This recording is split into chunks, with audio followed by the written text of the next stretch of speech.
बिस्मिल्लाहिर्रहमानिर्रहीम, अस्सलाम वालेकुम, good morning and welcome to morning at home. I hope कि आपका वीकेंड अच्छा गुजरा होगा। मैं इस वीकेंड पे कराची में थी, शदीद गर्मी थी और एक बात अलबत्ता मैंने बहुत इन्जॉय की कि शाम के वक्त जो है थोड़ी हवा ठंडी चलती थी तो बंदा थोड़ी देर बाहर जा सकता था। लाहौर में तो लू चल रही थी और कल जब मैंने वापस आना था तो सारा दिन लाहौर में बारिश हो गई। जब तक मैं पहुंची तो बारिश रुक चुकी थी, तो बड़ी ही एक डिप्रेसिंग सिचुएशन थी, क्योंकि आपको भी पता है कि बारिश मुझे बहुत ज़्यादा पसंद है। बल्कि बचपन में तो एक कतरा भी बारिश गिरता था तो हम भागे भागे जाते थे बारिश में नहाने के लिए, भाई बहन। सो खैर, एंड ऑफ कोर्स वो जो एक मखसूस खुशबू हवा में आती है जब बारिश होने वाली होती है, वो दुनिया में कहीं नहीं मिलती, पाकिस्तान में होती है। तो वो जो एक ख़ास सी एक स्मेल होती है ना, वो इंसान का मूड भी खुशगवार कर देती है, इंसान को पॉजिटिव भी बना देती है। और हम बड़े खुशकिस्मत हैं कि पाकिस्तान में सारे सीजन्स एंजॉय करने का हमें मौका मिलता है। खैर, दैट वाज माय वीकेंड। आपका वीकेंड कैसा गुजरा ज़रूर हमारे साथ शेयर कीजिएगा। कॉल भी कर सकते हैं आप, हमारे साथ फेसबुक पे भी कम्युनिकेट कर सकते हैं। फेसबुक पे हमारा पेज है मॉर्निंग एट होम। कॉल करना चाहें तो 042-992-00648 पे कॉल कर सकते हैं। व्यूअर्स, आज मैंने बात करनी है पेरेंटिंग पे, यानी कि बीइंग माँ बाप, हमारे ऊपर क्या फ़र्ज़, क्या मामलात हैं जिनको हमें देखना चाहिए। पेरेंटिंग का असल मतलब ये नहीं होता कि बस बच्चा पैदा कर दें और उसको 2 टाइम खाना खिला दिया और बस। बात यह है कि बच्चे की शख्सियत बनाना, उसे अच्छे बुरे का फ़र्क सिखाना और ज़िंदगी के लिए उसको तैयार करना, अपने बच्चों की ज़िंदगी की हर ज़रूरत, हर कदम पे और हर मसले पे तवज्जो देना, चाहे वो तालीम हो, चाहे उसकी सेहत हो, चाहे खुराक हो, इन सब चीज़ों को मद्देनज़र रखना होता है। लेकिन व्यूअर्स, इतना तो लोग कर ही लेते हैं कि बच्चा जब पैदा होता है तो पोलियो के कतरे पिला दिए, फांसी टीके वगैरह लगा दिए, और जो बहुत विजिलेंट माँ बाप होते हैं वो रेगुलरली जाके एटलीस्ट उनके हिफाजती टीकों वाला मामला तो कर लेते हैं। लेकिन जब खुराक की बात आती है तो आई एम सॉरी व्यूअर्स, आजकल जिस किस्म का खाना बच्चे खा रहे हैं, जिस किस्म की खुराक हम अपने बच्चों को दे रहे हैं, वो डेंजरस से कम नहीं है। ऐसी ऐसी चीज़ें हमारे बच्चे खा रहे हैं। हमें ये होता है कि भाई बच्चा अगर खाने पीने में तंग करता है, तंग से मुराद क्या कि बेसिकली बैठ के टेबल पे छुरी कांटे से 1.5 साल का बच्चा खाना नहीं खा रहा तो हम कहते हैं कि भाई जो खाता है खा ले। अगर सिर्फ फ्रेंच फ्राइज़ बच्चा खा रहा है तो उसको बस फ्रेंच फ्राइज़, वो भी पैकेट वाले लेके फ्राई करके बच्चे को दे दिए और कह दिए चलो खाना तो खा रहे। ना बच्चों का कद निकलता है, ना बच्चों की सेहत सही होती है। बहुत से लोग ये कंप्लेन करते हैं कि हमारे बच्चों का कद नहीं निकल रहा। अब्बा को देखे कितने टॉल है, अम्मी को देखे उनकी कितनी हाइट है, ये बेचारा छोटा हाइट में रह गया, या हमारी बेटी हाइट में बड़ी छोटी रह गई है। अच्छा, बच्चों की रंगत जो है वो बहुत डल होती है। अब इसका ये मतलब नहीं है कि डार्क कलर या लाइट कलर, डल से मुराद ये कि जैसे बेरौनक का चेहरा नहीं होता, जैसे लगता है कि जैसे अगला सेहतमंद नहीं है, बीमार सा है। स्किन की कम्प्लेक्शन येलो की तरफ जाना शुरू हो जाती है। ऑब्वियसली जब खून की कमी होगी, जब खाने पीने में वो चीज़ें सही नहीं खा रहे होंगे तो कहाँ से चेहरे पे एक फ्रेशनेस आएगी। फिर बच्चे घरों में बंद हैं, वीडियो गेम्स, ऐप्स, इन चीज़ों से वो बाहर नहीं निकलते। या तो आप माँ बाप ने अपने फ़ोन पकड़ाए हुए हैं, या अगर पुराना ख़राब अपना कोई फ़ोन है तो उसमें कोई भी सिम डाल के उनको डेटा दे के बच्चे सारा सारा दिन फ़ोनों पे लगे रहते हैं, या टैब पे लगे रहते हैं, या लैपटॉप्स पे लगे रहते हैं। अच्छा, ना वो बाहर निकलते हैं, ना वो उछल कूद करते हैं। अब एक और रीज़न बच्चों की सेहत का ठीक ना होना और हेल्थ इश्यूज़ का इज़ द फैक्ट दैट बच्चे एक्सरसाइज नहीं करते। देखिए व्यूअर्स, इंसान का जिस्म बना था हिलने के लिए, इसलिए नहीं कि हम बस सोफ़ों पे बैठे रहें या मूव ना करें। जो लोग मूवमेंट रखते हैं, जो एक्टिव ज़िंदगी गुजारते हैं, पिछले दिनों मैंने आपको सेडेंट्री लाइफस्टाइल और एक एक्टिव लाइफस्टाइल के बीच में फ़र्क बताया। हमारे साथ ज़ैनब गोंदल थी, उनके साथ हमने डिस्कशन की। अब सेडेंट्री लाइफस्टाइल का मतलब है बैठे रहना, या खड़े हो गए तो खड़े रहे, ना वॉक की, ना भाग दौड़ की, ना कोई चीज़ उठाई, ना कोई उस तरह की मूवमेंट की। आपके बॉडी के जो मसल्स हैं वो बिल्कुल ढीले पड़ जाते हैं। इसी तरह बच्चों के दांत देखें, डेंटिस्ट से जब बात करो तो डेंटिस्ट कहते हैं कि बच्चों के तो आजकल दूध के दांत गिरते ही नहीं हैं। हमारे दूध के दांत कैसे गिरते थे व्यूअर्स? गंडेरियाँ खाते थे, गाजर खाते थे, खाने की मतलब भुट्टा, कॉर्न खाते थे। अब तो भुट्टा भी, कॉर्न जो है वो उतार के छोटे छोटे पीस कॉर्न के आपको कप्स में मिल जाते हैं। सो दांतों का इस्तेमाल नहीं होता, दांतों का इस्तेमाल नहीं होता, बच्चों के जो बेबी टीथ है वो गिरते नहीं हैं और फिर वो दूसरे वाले दांत आने में इशू होता है। डेंटल इश्यूज हज़ारों हो गए। तो व्यूअर्स, हर तरह से जो है ना जानते हुए या जानते हुए हम अपने बच्चों को नुकसान पहुंचा रहे हैं। देखिए, सिर्फ पैदा करके स्कूल भेज रहे हैं, आपको ये टेंशन है कि बच्चे के स्ट्रेट एज आने चाहिए। उस बच्चे के अच्छे नंबर कैसे आएंगे जिस बंदे को खुराक नहीं मिल रही? क्योंकि दिमाग को खाना चाहिए होता है। जब आप खाना खाते हैं उसमें से जो एनर्जी होती है वो दिमाग के अंदर जाती है। अगर एक बच्चे के अंदर हिलने जुलने की हिम्मत नहीं है तो सोचने की सलाहियत कहाँ पे रहेगी? फिर माँ बाप कहते हैं कि देखो बाप इतना ज़हीन, माँ इतनी ज़हीन, बच्चा जो है वो बिल्कुल ही जो है स्कूल में पास भी नहीं होता। कभी कभी बच्चों को लर्निंग प्रॉब्लम्स वगैरह होती हैं, लेकिन अगर आप उसकी भी रूट में जाएं तो आंखों का मसला है, नज़र नहीं आता बच्चे को सही तरीके से, माँ बाप ने कभी चेक ही नहीं कराया। कहीं स्कूल में किसी ने कहा कि जी आप अपने बच्चे की आईसाइट चेक कराएं, चलो आईसाइट चेक करा ली, ऐनक लग गई, बच्चे को ऐनक ही नहीं पहना रहे। पहन बच्चा जो है छोटा है, ऑब्वियसली वो ऐनक बार बार उतारेगा, नहीं पहनेगा, आपने उसको हैबिट में डालना है। सो ये छोटी छोटी चीज़ें हैं जो बहुत सी, जब छोटी छोटी चीज़ें साथ जमा हो जाती हैं तो बहुत बड़ा इशू बन जाता है व्यूअर्स। वही वाली बात ना कि बच्चों की परफॉर्मेंस हमारे लिए इम्पॉर्टेंट है, लेकिन उसके अंदर हम क्या डाल रहे हैं वो इम्पॉर्टेंट नहीं है। आप एथलीट्स को देखें, हमारे प्रोग्राम पे कितने लड़के लड़कियां आते हैं एथलीट्स, सबसे पहले वो अच्छी खुराक की बात करते हैं और एक्सरसाइज की बात करते हैं। क्योंकि किसी भी इंसान के लिए ज़िंदगी में आगे बढ़ने के लिए अच्छी खुराक, जहनी नशोनुमा, जिस्मानी नशोनुमा, फिज़िकल एक्सरसाइज, ये सारी चीज़ें बहुत मैटर करती हैं। सिर्फ किसी के सामने किताब रखना काफ़ी नहीं है। फलां बच्चा ज़्यादा मार्क्स लेता है, तुम्हारा भाई तो फर्स्ट आया है, इस मुकाबलेबाजी में हम पड़ जाते हैं। ये भी याद रखना ज़रूरी है कि हर बच्चा एक जैसा नहीं होता। हम एक ही घर में 3 भाई बहन थे। मेरी बहन माशाल्लाह जीनियस लेवल की, आपा 2 साल मेरे से बड़ी हैं। हर चीज़ वो एक चीज़ पढ़ती थी और पढ़ के उनको ज़बानी याद आ जाती थी, उनकी फ़ोटोग्राफी मेमोरी है। तो आपा माशाल्लाह बहुत ही ज़हीन है, और उसके अलावा उनकी अंडरस्टैंडिंग का लेवल। बट मेरी अम्मी खुद ये बात अब मानती हैं कि जुगन हमने चिंकी पे बड़ी मेहनत की थी, तुम्हारी बहन पे हमने बड़ी मेहनत की थी, एंड इट्स ट्रू। वो पहला बच्चा थी, उन पे बहुत मेहनत की, सेकंड बच्चे, थर्ड बच्चे तक थोड़े से माँ बाप ढीले हो जाते हैं। मैं खाने पीने में तंग करती थी, सही तरह खाती नहीं थी, दूध बॉटल में डाल के दिया, जाके उल्टा दिया गमलों के अंदर। तो ऐसे बच्चों के ऊपर फिर स्पेशल नज़र रखनी पड़ती है और उन पे एक्स्ट्रा मेहनत करनी पड़ती है। जंक फूड खाती थी, नॉनसेंस खाती थी, अपनी सेहत को पूरा बचपन मैंने बहुत ख़राब किया, और शायद पेरेंट्स ने उस लेवल की तवज्जो नहीं दी।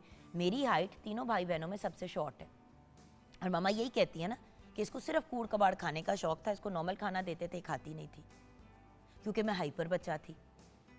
बात यह है कि हाइट, वेट, ये सारी चीज़ें जो हैं हमारे खाने पीने से और हमारी फ़िज़िकल फ़िटनेस से वाबस्ता हैं। फिर विटामिन डी, कैल्शियम, आयरन, ये बड़े ज़रूरी न्यूट्रिएंट्स हैं। कैल्शियम से आपकी हड्डियाँ मजबूत होती हैं। विटामिन डी कैल्शियम को अब्जॉर्ब करने के लिए ज़रूरी है। आयरन आपकी सेहत के लिए वैसे ही बड़ा इंपॉर्टेंट है, क्योंकि उससे खून बनता है आपके जिस्म में। जिस्म में खून नहीं होगा तो कहाँ आप कुछ कर पाएंगे? ज़्यादातर तो हमारा जिस्म खून से ही बना हुआ है, लिक्विड से बना हुआ है। देन उस आयरन को अब्जॉर्ब करने के लिए विटामिन सी की ज़रूरत है। विटामिन सी नहीं होगी तो आयरन नहीं अब्जॉर्ब होगा। दूध के साथ अगर आप आयरन ले लेते हैं कैल्शियम के साथ, तो फिर कैल्शियम आयरन नहीं अब्जॉर्ब होता। तो व्यूअर्स, बहुत सी चीज़ें हैं जिनको मद्देनज़र रखना होता है, और इसलिए हमेशा हम कहते हैं कि माँ बाप को भी पढ़े लिखा होना चाहिए, या एटलीस्ट नॉलेजेबल होना चाहिए। बच्चों के ऊपर हम प्रेशर डाल देते हैं। प्रेशर डालने की वजह से बच्चों को मेंटल स्ट्रेस और एंग्जाइटी हो जाती है, याददाश्त के इशूज़ हो जाते हैं, सो नहीं पाते हैं। अगेन, जो बच्चा रात को सोएगा नहीं, वो सुबह स्वात मिट्टी स्कूल में जाके कुछ पढ़ेगा। हम जब नहीं सोते व्यूअर्स, तो क्या हमसे दिन गुजारा जाता है सही तरीके से? मूड ख़राब होता है, चिड़चिड़े होते हैं, किसी बात की समझ नहीं आती। तो जब छोटे छोटे बच्चों को रात के 12-1 बजे तक जगाया जाता है कि अब्बू घर आएंगे काम से तो तब आप सो जाना, या माँ बाप क्योंकि जागे हुए हैं रात के 12-1 बजे तक, तो बच्चे भी जागे हुए हैं। अब बच्चों को 12 से 14 घंटे की नींद चाहिए, हमें 8 से 10 घंटे चाहिए। तो हम तो चले रात को 12 बजे सो के सुबह 8 बजे उठ जाएंगे। जब आप बच्चे को रात को 12-1 बजे सुलाएंगे और वो 6 बजे उठेगा स्कूल की तैयारी और उन चीज़ों के पॉइंट ऑफ व्यू से, तो उस बच्चे के लिए ये एक बहुत डैमेजिंग चीज़ है। फिर बच्चे की इम्यूनिटी लो हो जाती है। फिर जिस बच्चे की रात को नींद नहीं पूरी हो गई, सुबह ऑब्वियसली उसको नौजिया हो रहा होगा, वॉमिटिंग, मतली वगैरह हो रही होगी, उसको भूख नहीं लगेगी। फिर नाश्ता किए बगैर जो बच्चा स्कूल जाएगा उसको याद कुछ नहीं रहेगा, कद नहीं उगेगा, फटीग और लेजीनेस, हिम्मत ही नहीं होती हिलने की। देन लॉन्ग टर्म में बच्चों को क्रॉनिक डिप्रेशन और एंग्जाइटी भी हो जाती है। सो व्यूअर्स, ऐसे मसाइल का अगर सामना नहीं करना, अपने बच्चों को एक खुशहाल ज़िंदगी की तरफ लेके जाना है। और एक और बड़ी ज़रूरी चीज़, देखें, बच्चों को हर बात पे ये ना कहें ड्रामे कर रहे हैं, ये तो बहाने बना रहे हैं। कभी कभी इशू जेन्युइन भी होता है। अगर बच्चा बहाना बना रहा है पेट के दर्द का, ज़रूरी नहीं है कि उसके पेट में दर्द हो, लेकिन कोई ना कोई प्रॉब्लम है जिसकी वजह से बच्चा स्कूल नहीं जाना चाह रहा। जिस बच्चे की नींद पूरी होगी, जिस बच्चे के स्कूल में अच्छे ताल्लुकात होंगे, जो बच्चा स्कूल में एंजॉय करता होगा, वो कभी भी स्कूल से छुट्टी नहीं करना चाहेगा। और जो बच्चा कॉन्स्टेंटली बहाने बना रहा है, हो सकता है कि वो स्कूल में बुली हो रहा है, उसको स्कूल में टीचर कोई डांट रहा है या कोई स्टूडेंट है जो उसको एक तरह से हरास कर रहा है, तो इन चीज़ों का ख्याल रखना है। स्कूलों में भी बहुत से स्कूल्स ऐसे हैं, आप जिन्होंने कहा है कि जी स्कूल से घर से लंच बॉक्स आएगा और लंच बॉक्स में सेहत वाले मतलब हेल्दी चीज़ें आएंगी, चिप्स विप्स जूस के डब्बे नहीं जाएंगे। लेकिन जब बच्चे रोज़ाना स्कूल चिप्स जूसेस इस तरह की अनहेल्दी चीज़ें खाएंगे तो दोपहर का खाना भी नहीं खाएंगे। अच्छा, बच्चे ने नाश्ता भी नहीं किया, स्कूल में जाके कूड़ कबाड़ खा लिया, लंच भी नहीं खाया, रात को सिर्फ अगर उसको तमीज़ की खुराक मिल रही है तो उसका फिर क्या बेनिफिट हुआ। बच्चे को 3 टाइम की खुराक चाहिए जिसमें दूध है, फल है, सब्ज़ी, बर्गर, चिप्स, सोडा से हट के हम क्या करते हैं। देखिए, जैसे कि आज से हम किचन में अपना एक सब्जियों का और फलों का, मतलब सब्जियों का नहीं सॉरी, हम दाल, पल्सेस, चने, लोबिया, इन चीज़ों से आपको डिशेस इस वीक पूरा बनाना सिखाएंगे। क्योंकि हम लोग भूल गए हैं ये बात कि गोश्त से हट के भी बहुत चीज़ों से हमें न्यूट्रिशन मिलती है, यानी कि सस्ते अमाउंट में कम पैसों में अच्छी खुराक भी प्रोवाइड की जा सकती है। तो इससे रिलेटेड भी हम बात करेंगे। देखिए, बच्चों को डाइट के हिसाब से हम ही गाइड करेंगे। अगर माँ बाप भी सारा दिन चिप्स और कूड़ कबाड़ खाएंगे तो बच्चे भी वही चीज़ खाएंगे। अपने बच्चों के लिए अच्छे रोल मॉडल बने। और मेरा बेटा अक्सर हमजा जो है वो कहता है कि मामा ये क्या डाइट फूड, तो मैं उसको अक्सर कहती थी कि बेटे दाल सब्जी सालन डाइट फूड नहीं है। आपको लगता है कि अगर आपको हर रोज़ बर्गर या पिज़्ज़ा या फ्रेंच फ्राइज़ या नगेट्स या बाहर के फास्ट फूड रेस्टोरेंट का खाना नहीं मिल रहा तो आपको डाइटिंग कराई जा रही है, तो ये तो ट्रीट होती है। हफ्ते में एक दफ़ा या 2 हफ्ते में एक दफ़ा बच्चों को आपने बाहर से जिंगर्स मंगा दिए, पिज़्ज़ाज मंगा दिए, बर्गर्स मंगा दिए, कोई फ्राइड चिकन टाइप चीज़ मंगा दी, नो प्रॉब्लम, ज़रूर बच्चों को दें, लेकिन एज अ ट्रीट। हर रोज़ खाना ये चीज़ नहीं हो सकती।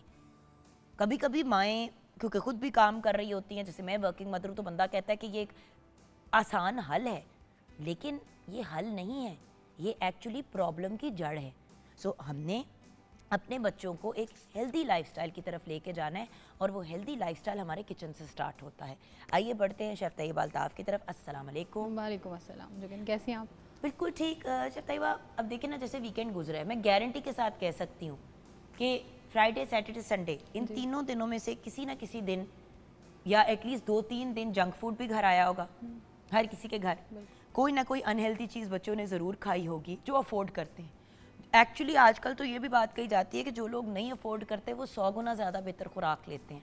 बिल्कुल ऐसे ही, क्योंकि वो अच्छी तवानाई वाली चीज़ें अपने बच्चों को खिलाते हैं। वो फ्रेंच फ्राइज़ बना बना के बच्चों को खिला के मगरोनी लाते हैं। जी बिल्कुल। आप सोचें कि मैदा और आलू का जो एक मिक्स बना के वो फ्रेंच फ्राइज़ बना के जो पैकेट वाले आते हैं, उसमें क्या नशोनुमा मिलती है। बिल्कुल ऐसे ही है, बिल्कुल ठीक कह रही हैं। बल्कि जोगिन मैं ये समझती हूँ कि आजकल के दौर में ये बहुत बड़ा चैलेंज है पेरेंटिंग जो है, क्योंकि मुझे अच्छी तरह याद है हमारे बचपन में मतलब मेरी वालदा को एटलीस्ट ये नहीं कहना पड़ता था कि आप होमवर्क कर लो या बाकी जो एक स्केजुअल होता है बच्चे का दिन का, हम उनको कहना नहीं पड़ता था। तो मैं यही अक्सर उनसे सवाल करती हूँ कि अम्मी वो ऐसी क्या चीज़ थी जो आप हमें जो है, वो कहती थी मैं खिलाती अच्छा था, अच्छी थी, मतलब सोने का निवाला, तो देखती भी तुम लोगों को शेर की निगाह से थी। मतलब मेरे वालिद तक ये बात नहीं जाती थी कि अब्बू ने शाम को आना है तो उनके आगे जो है वो शिकायतों का एक भंडारा बॉक्स जो है वो खुला होता है, वो खुद कंट्रोल करती थी सारी रूटीन दिन की। और मुझे अच्छी तरह याद है कि कोई ऐसी चीज़, मतलब हम सब बहनों में भाई में कोई भी ये नहीं कहता था हमने ये नहीं खाना या वो नहीं खाना। सिंपल सी बात है, हम छोटे होते थे तो हमें एक जगह बिठाया जाता था और हम खाना खाते थे। आजकल बच्चे खाना कैसे खाते हैं, इधर फुदक के उधर जा रहे हैं, उधर जा रहे हैं, इधर जा रहे हैं। मुझे अक्सर मेरी फ्रेंड जब शुरू में हमजा भी छोटा होता था कहती थी क्यों उसको इस तरह डांट के बिठा के खाना खिलाती हूँ। मैंने कहा क्योंकि इसको आदत पड़नी चाहिए एक जगह टिक के खाए, खाना खा के उसके बाद उठ के चला जाए। जो बच्चा घूम घूम के खा रहा है वो क्या को उसको न्यूट्रिशन मिलेगी। और देखें कुछ दिन ऐसे भी होते हैं जब नहीं हिम्मत होती पीछे पीछे भागने की, तो माएँ कहती हैं यार छोड़ो, खा लिया ना इतना के पेट भर गया, नहीं खाता तो ना खाए। और उस वक्त जो कि हमारे मूड्स नहीं देखे जाते थे, मतलब छोड़ दिया जाता है। अगर मैं बहाना कर रही हूँ कि मैंने खाना नहीं खाना तो वालदा छोड़ देती थी, वो कहती थी जब भूख लगेगी खुद खाएगी। ये हम जो आजकल बच्चों के नाज नखरे उठा रहे हैं, बच्चे कहते हैं मैंने ये नहीं खाना, मैंने वो खाना। मैं तो ऐसे घर भी देखे हुए कि बच्चे को नाश्ते में ऑमलेट बनाया, बच्चे ने कहा नहीं खाना, फ्रेंच टोस्ट बनाया, अच्छा बच्चे ने कहा ये भी नहीं मुझे पसंद आया। 4-4 नाश्ते बन रहे हैं एक ऐसे मुल्क में जहाँ पे इतने लोग रात को भूखे सोते हैं, जिनके सरों पे छत नहीं है। क्या बनता है कि सुबह के वक्त 4-4 6-6 नाश्ते तैयार किए जाए एक बच्चे के लिए, और वो ज़ाया हो रहे होते हैं। एक एक बाइट ले लेके फेंके जा रही। आई एम सॉरी, थोड़ा सा हमें भी सेंसिबल होना पड़ेगा। मैं भी बच्चों को ही कहती, मैंने कहा बेटा खाना है तो खा लो वरना तो नहीं। बर्गर मंगा दें, ये वाली मील मंगा दें, वो वाली, मैंने कहती हूँ नहीं। और अक्सर मुझे आके घर के स्टाफ की बच्चियाँ कहती है आप ही मंगा देना, हमें भी तो आप मंगा के। मैंने कहा बेटा वो और बात है, आप लोग अपनी डाइट को सही तरीके से कंट्रोल करते हैं। अगर हर रोज मैं इनको बाहर से खाना मंगा के दूंगी, ये नहीं है कि अफोर्ड नहीं करते, अल्लाह का बड़ा करम है करते हैं, लेकिन जो पैसे वहाँ से बच रहे उसमें मैं किसी को लंगर करके किसी और को 100 बंदे को क्यों ना खाना खिला दूँ। और इतनी फैसिलिटीज़ दे के जो हम अपने लिए प्रॉब्लम्स क्रिएट कर रहे हैं। मतलब जितना हम बच्चों को फैसिलिटीज़ दे रहे हैं ना, मतलब हम जिस तरह स्कूल था, अब नियर बाय था, हम पैदल जाते थे।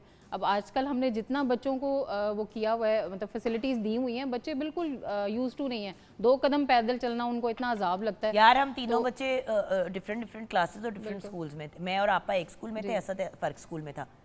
असद ने जाना होता था एजिसन, क्योंकि उसके लिए गाड़ी उधर जाती थी माल रोड पे, और हम लोग पहले हमारा स्कूल गुलबर्ग में था, फिर वो ग्रामर स्कूल हमारा शिफ्ट हो गया DHA के अंदर। हम उस वक्त रहते थे कंटोनमेंट के अंदर। तो पहले गाड़ी में हम जाते थे भाई को छोड़ने के लिए, भाई को छोड़ के फिर गाड़ी हमें स्कूल छोड़ती थी। और अगर कुछ इस टाइप का सिस्टम होता था तो पहले ये होता था कि पहले हम लोग स्कूल में ड्रॉप होते थे, असद गाड़ी में होता था, फिर उसको गाड़ी ड्रॉप करने के लिए जाती थी और सब एक ही गाड़ी में जाते थे। अब तो ये फनकारियाँ भी आ गई हैं, उसका क्लास आधे घंटे बाद शुरू होगी तो एक को ड्रॉप करके सारा दिन गाड़ी की फटीक चली होती है या बाइक की फटीक लगी हुई होती है। ये चीज़ें गलत है। थोड़ा सा बच्चों को टफ टाइम नहीं, लेकिन ज़िंदगी के बारे में अंडरस्टैंडिंग होनी चाहिए, वरना फिर यही बच्चे फिर कल को घूम के कहेंगे कि जी मुझे 50 लाख रुपए की गाड़ी लेके दो, अपनी छत नहीं है लेकिन बच्चा डिमांड कर रहा है कि जी मुझे आप गाड़ी खरीद के दें। तो बच्चों को भी थोड़ा सा हमने ये रियलाइज़ कराना है कि मेहनत से पैसे कमाए जाते हैं और एक सर्टन तरीके से आगे बढ़ना है, लेकिन सबसे पहले हमारा पेरेंटिंग स्टाइल सीधा होना होगा। खैर इस पे हम बातचीत मजीद किचन में करेंगे और आपसे जानेंगे भी कि आज किचन में क्या बन रहा है, लेकिन एक छोटी सी ब्रेक के बाद आप हमारे साथ रहिएगा।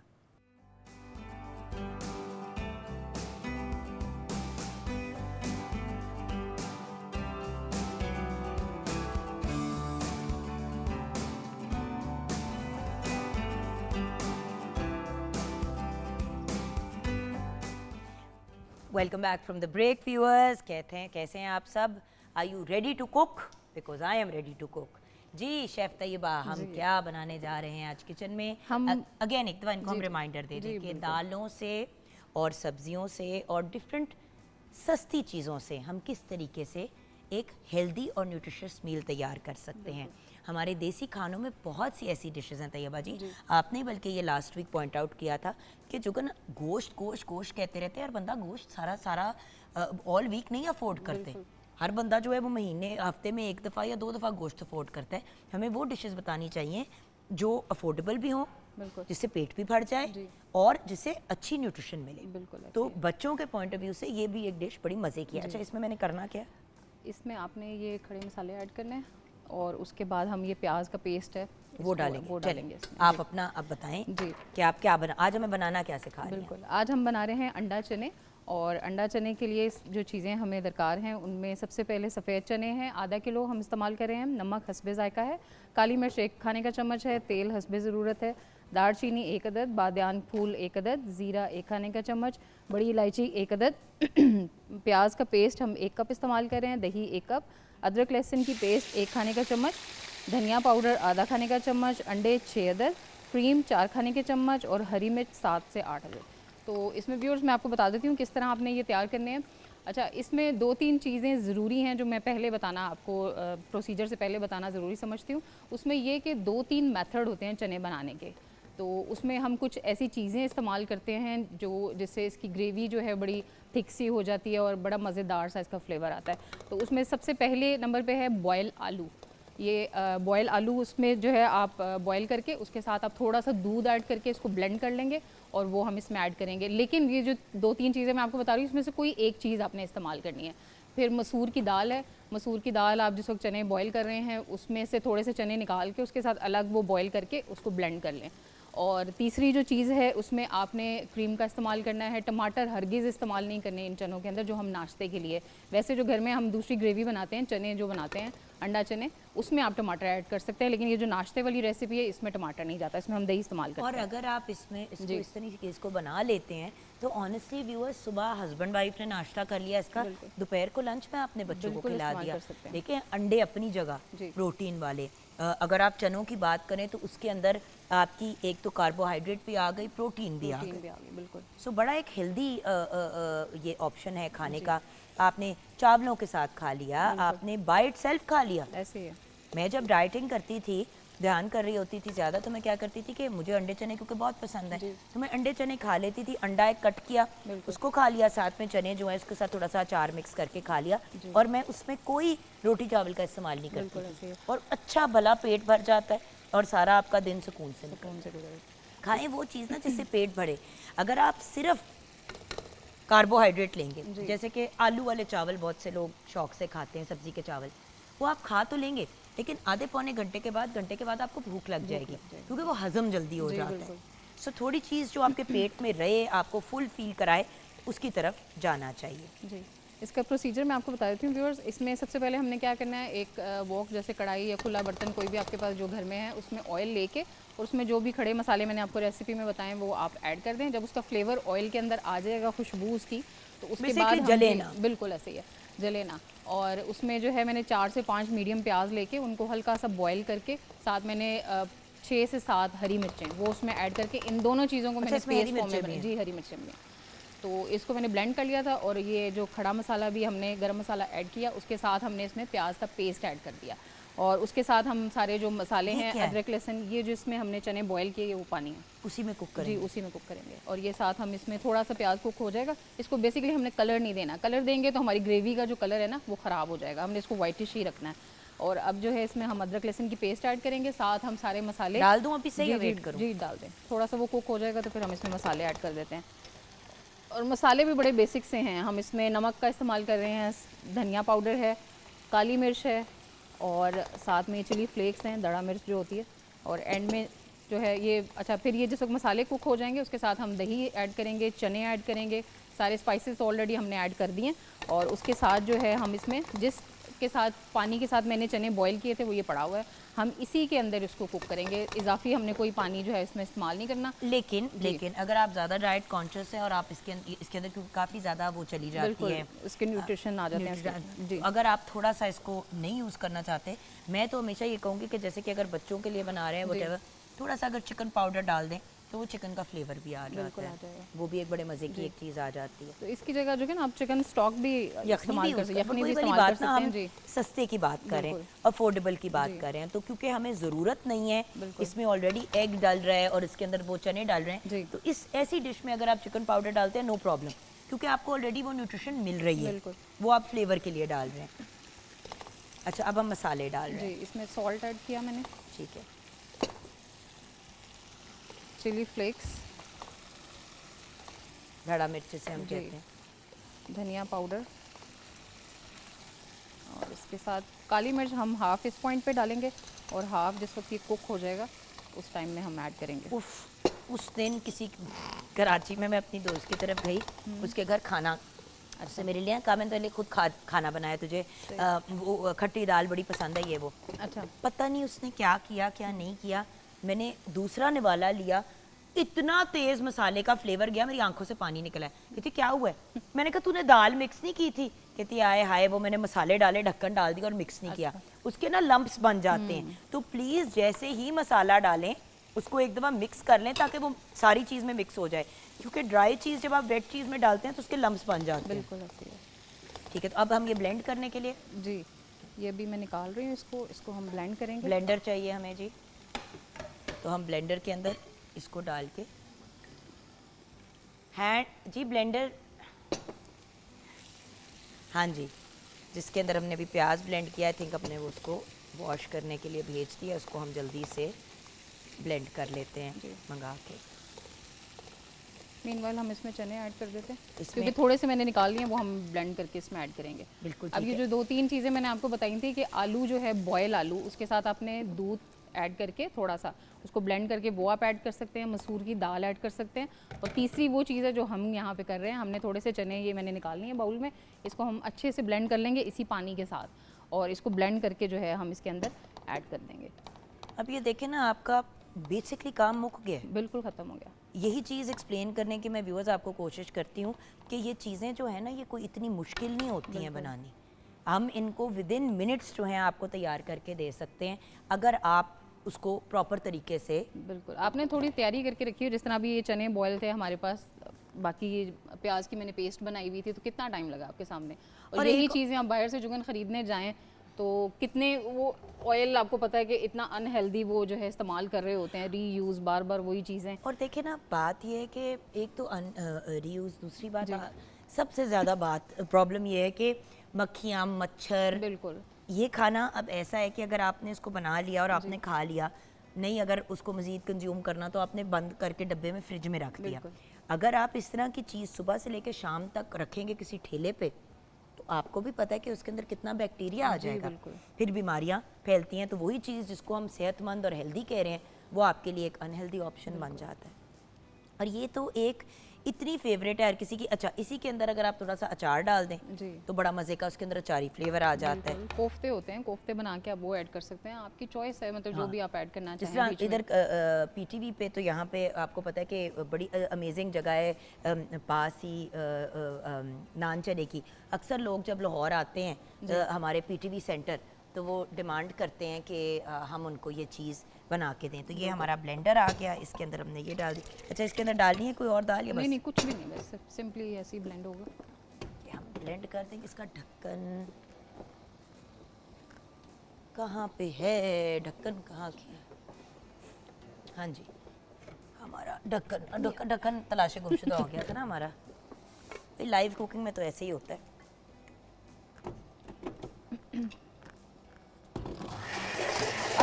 है ढक्कन गया। अच्छा जी, ब्लेंड भी हो गया, बगैर ढक्कन के ही ब्लेंड हो गया है। बगैर ढक्कन कर डाल दूं? हाँ जी, बिल्कुल। चले जी, ये भी आपने डाल दिया। इससे ना आपके चनों के अंदर वो थिकनेस आ जाएगी, जिसकी मैं सिर्फ आपको दिखाना चाह रही थी कि खड़े खड़े आप अपनी चीज़ों को रेडी कर सकते हैं।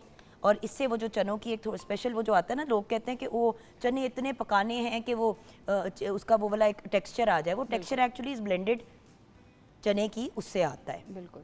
अब आप देखें ना कि ये है। इसके बाद अंडे अब आप इसके अंदर किस स्टेज पे डालेंगी? बिल्कुल, वो तो एंड में आपने मैंने बॉईल करके रखे हुए हैं, वो तो सिर्फ सर्विंग के लिए आपने ऐड करने होते हैं। थोड़ा सा हम इसमें जो है वो 2 चम्मच इसके भर के दही के डाल देंगे और इसको कवर कर देंगे बस हम। 2 चम्मच दही जी, ये लें जी। ये एक आ गया और ये दूसरा आ गया, राइट। ये हो गया। मैंने सिर्फ आपको ये दिखाना था कि व्यूअर्स वे डन नाउ। अब सिर्फ इसने कुक होना है जी। ये हमने मिक्स कर दिया अच्छे से एक दफ़ा, और हम इसको अब कुक होने के लिए छोड़ देंगे। एंड विद इन इंशाल्लाह कितनी देर में रेडी हो जाएगा? 15 to 20 मिनट। 15 से 20 मिनट में ये आपकी डिश तैयार हो। बिल्कुल तैयार। सो सुबह के वक्त भी तैयार हो सकता है ये नाश्ता, रात को भी आप रेडी करके सो सकते हैं, नो इश्यूज़। और बड़ी दफ़ा लोग रात के लिए तैयार करते हैं और सुबह फिर नाश्ते में भी खा लेते हैं। जी, मैं ये कह रही थी कि लोगों को इस तरह मिसगाइड किया जाता है कि इसमें खोया है और ये है वो, ये सब चीज़ें वही हैं। ये रेस्टोरेंट की रेसिपी है जो मैंने आपके साथ शेयर की है। सिर्फ एंड में हमने इसमें जोगन क्रीम ऐड करनी है बस, एंड दैट्स इट, मलाई। सो हम छोटी सी ब्रेक की तरफ जाएंगे। ब्रेक के बाद जब वापस आएंगे, बच्चों की इतनी कद का इशू क्यों आ रहा है आजकल, बच्चों में एनर्जी क्यों नहीं होती? अक्सर बच्चों से बात करो तो बच्चों को बेटा क्या हुआ है? मम्मा हिम्मत नहीं है उठने की। क्यों हम इस उम्र पे घूम रहे होते हैं भंबीरी की तरह? वाई, कुछ तो है प्रॉब्लम। आज हमें ब्रेक के बाद न्यूट्रिशनिस्ट ज्वाइन करेंगी, उनसे हम गाइडेंस लेंगे।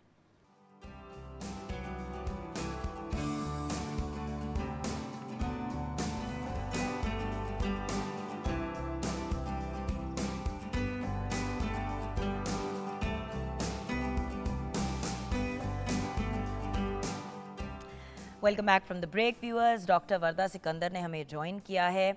आज हम इनसे 2 हिस्सों में बात करेंगे।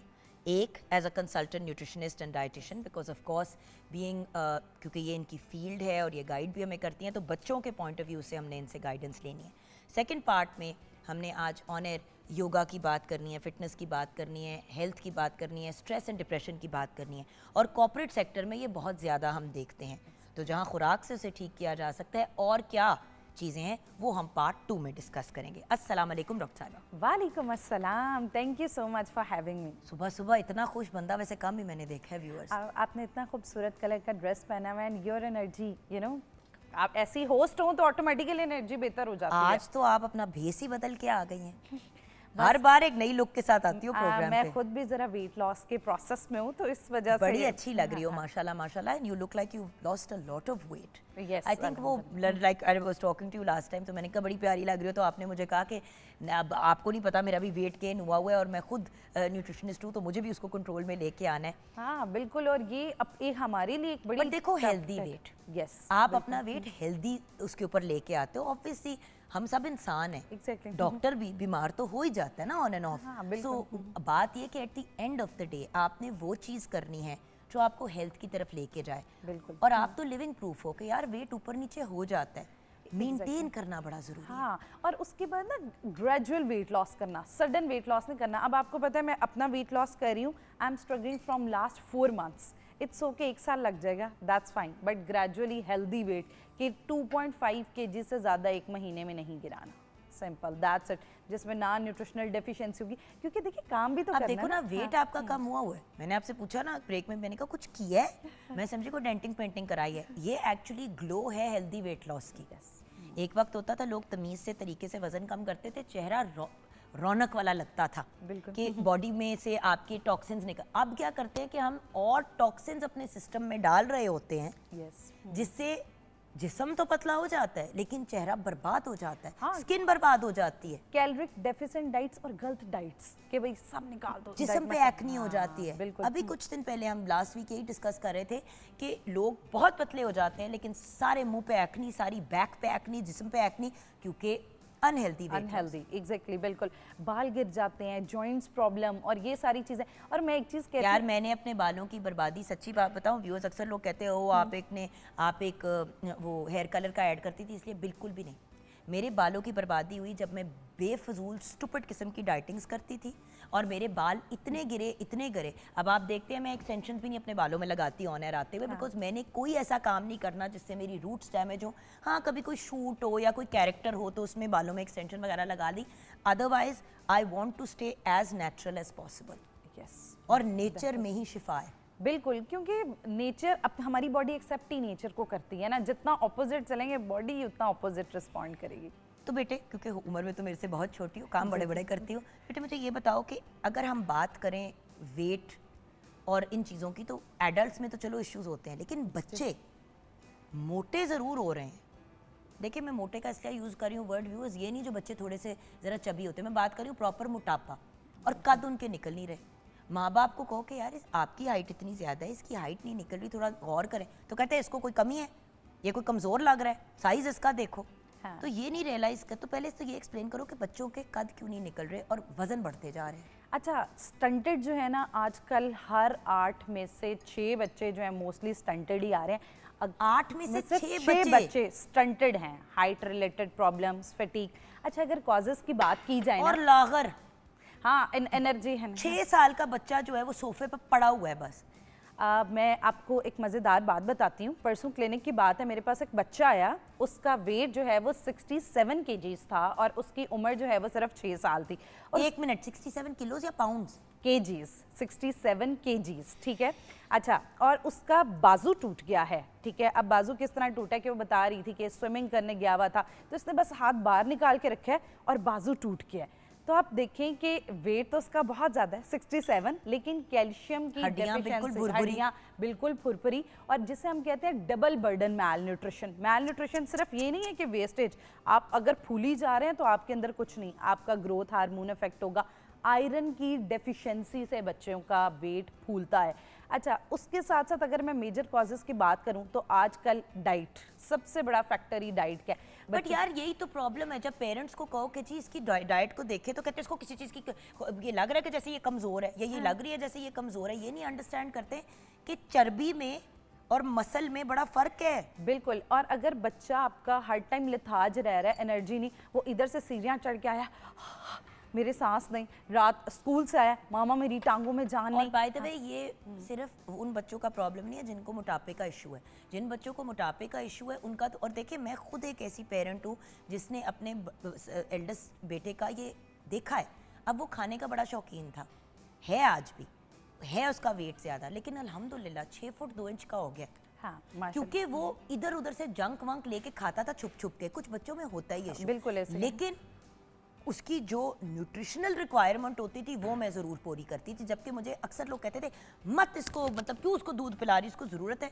भाई दूध से उसकी हड्डियां मजबूत होंगी। हाँ। इतना उसने अगर मांस जिस्म पे चढ़ा लिया तो अगर उसकी हड्डियां भी कमज़ोर होगी तो ये तो आए दिन इसको कोई प्रॉब्लम और होगी। उसके साथ देखिए बच्चों की ज़हनी नशोनुमा बहुत ज़्यादा अफेक्ट होती है। अगर बच्चा आपका फूली जा रहा है, उसका दिमाग काम नहीं कर रहा, उसको स्कूल में जाके चीज़ें याद नहीं हो रही, आयरन की डेफिशिएंसी से उसकी कॉग्निशन पे फ़र्क बहुत ज़्यादा आ रहा है, तो उसकी वजह से उसकी एनर्जी का कोई फ़ायदा नहीं है। अच्छा, नींद का भी मैं यहाँ पे इसलिए इन्वॉल्वमेंट लेनी चाहूँगी क्योंकि जानी देखो रात को बच्चे 12-12, 1-1 बजे तक जागे होते हैं, सुबह 6, 6:30 बजे। आजकल चलो गर्मियों की छुट्टियां हैं तो इतनी बुरी रूटीन पेरेंट्स बना देंगे कि बच्चे 2-2, 3-3 बजे सो रहे हैं, दोपहर के 1-1:30 बजे उठ रहे हैं। जब यही बच्चे स्कूल वापस शुरू करेंगे तो मुझे बताओ कि बेटे उनका क्या हाल होगा।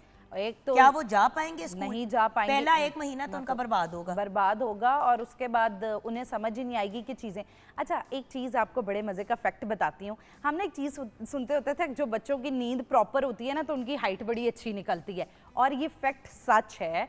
क्योंकि लिए जब हम एक बच्चे की 8 से 10 घंटे की नींद पूरी होती है तो जितना ग्रोथ हार्मोन उसको चाहिए उतना ग्रोथ हार्मोन उसके अंदर 8 से 10 घंटे एक सर्टेन एज के बाद चाहिए। छोटे बच्चों को तो 12 से 14 घंटे की नींद चाहिए। मैं क्लियर इसलिए कर रही हूँ क्योंकि अक्सर वो बच्चे फुदक रहे होते हैं रात को जो 4, 5, 6, 7 साल के होते हैं। हाँ। उनकी तो पार्टी हो रही होती है। Yes. अच्छा, अब 4 साल के बच्चे को 12 से 14 घंटे की नींद चाहिए। बिल्कुल। जब आप जरा बड़े बच्चों में आ जाते हैं, जैसे कि टीन्स में आ जाते हैं, 10 से 12 घंटे, 8 से 10 घंटे इज इनफ।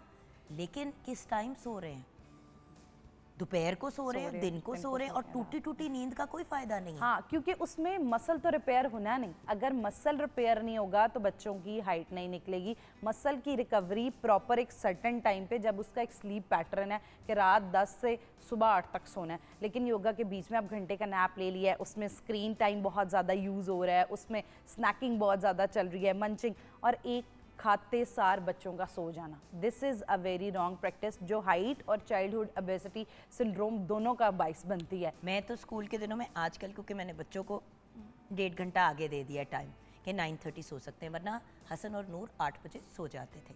इसलिए क्योंकि मुझे ये होता है कि बाप घर आता है तो उनका भी दिल चाहता है, तो चलो गर्मियों में मैं 1.5 घंटे, मगर उस 1.5 घंटे को हम फिर लंबा सुला के कवर करते हैं। दूसरी बात, खाना बच्चे अब आजकल अगर फॉर एग्जाम्पल 9:30 सो रहे हैं आजकल, जबकि व्यूअर्स मैं खुद भी इस चीज़ के कोई ख़ास हक में नहीं हूँ, बट क्योंकि मेरी बहन ने भी कहा और मेरे हस्बैंड ने भी कहा कि यार मत क्यों इतनी तुम मिलिट्री ऑफिसर बन जाती हो।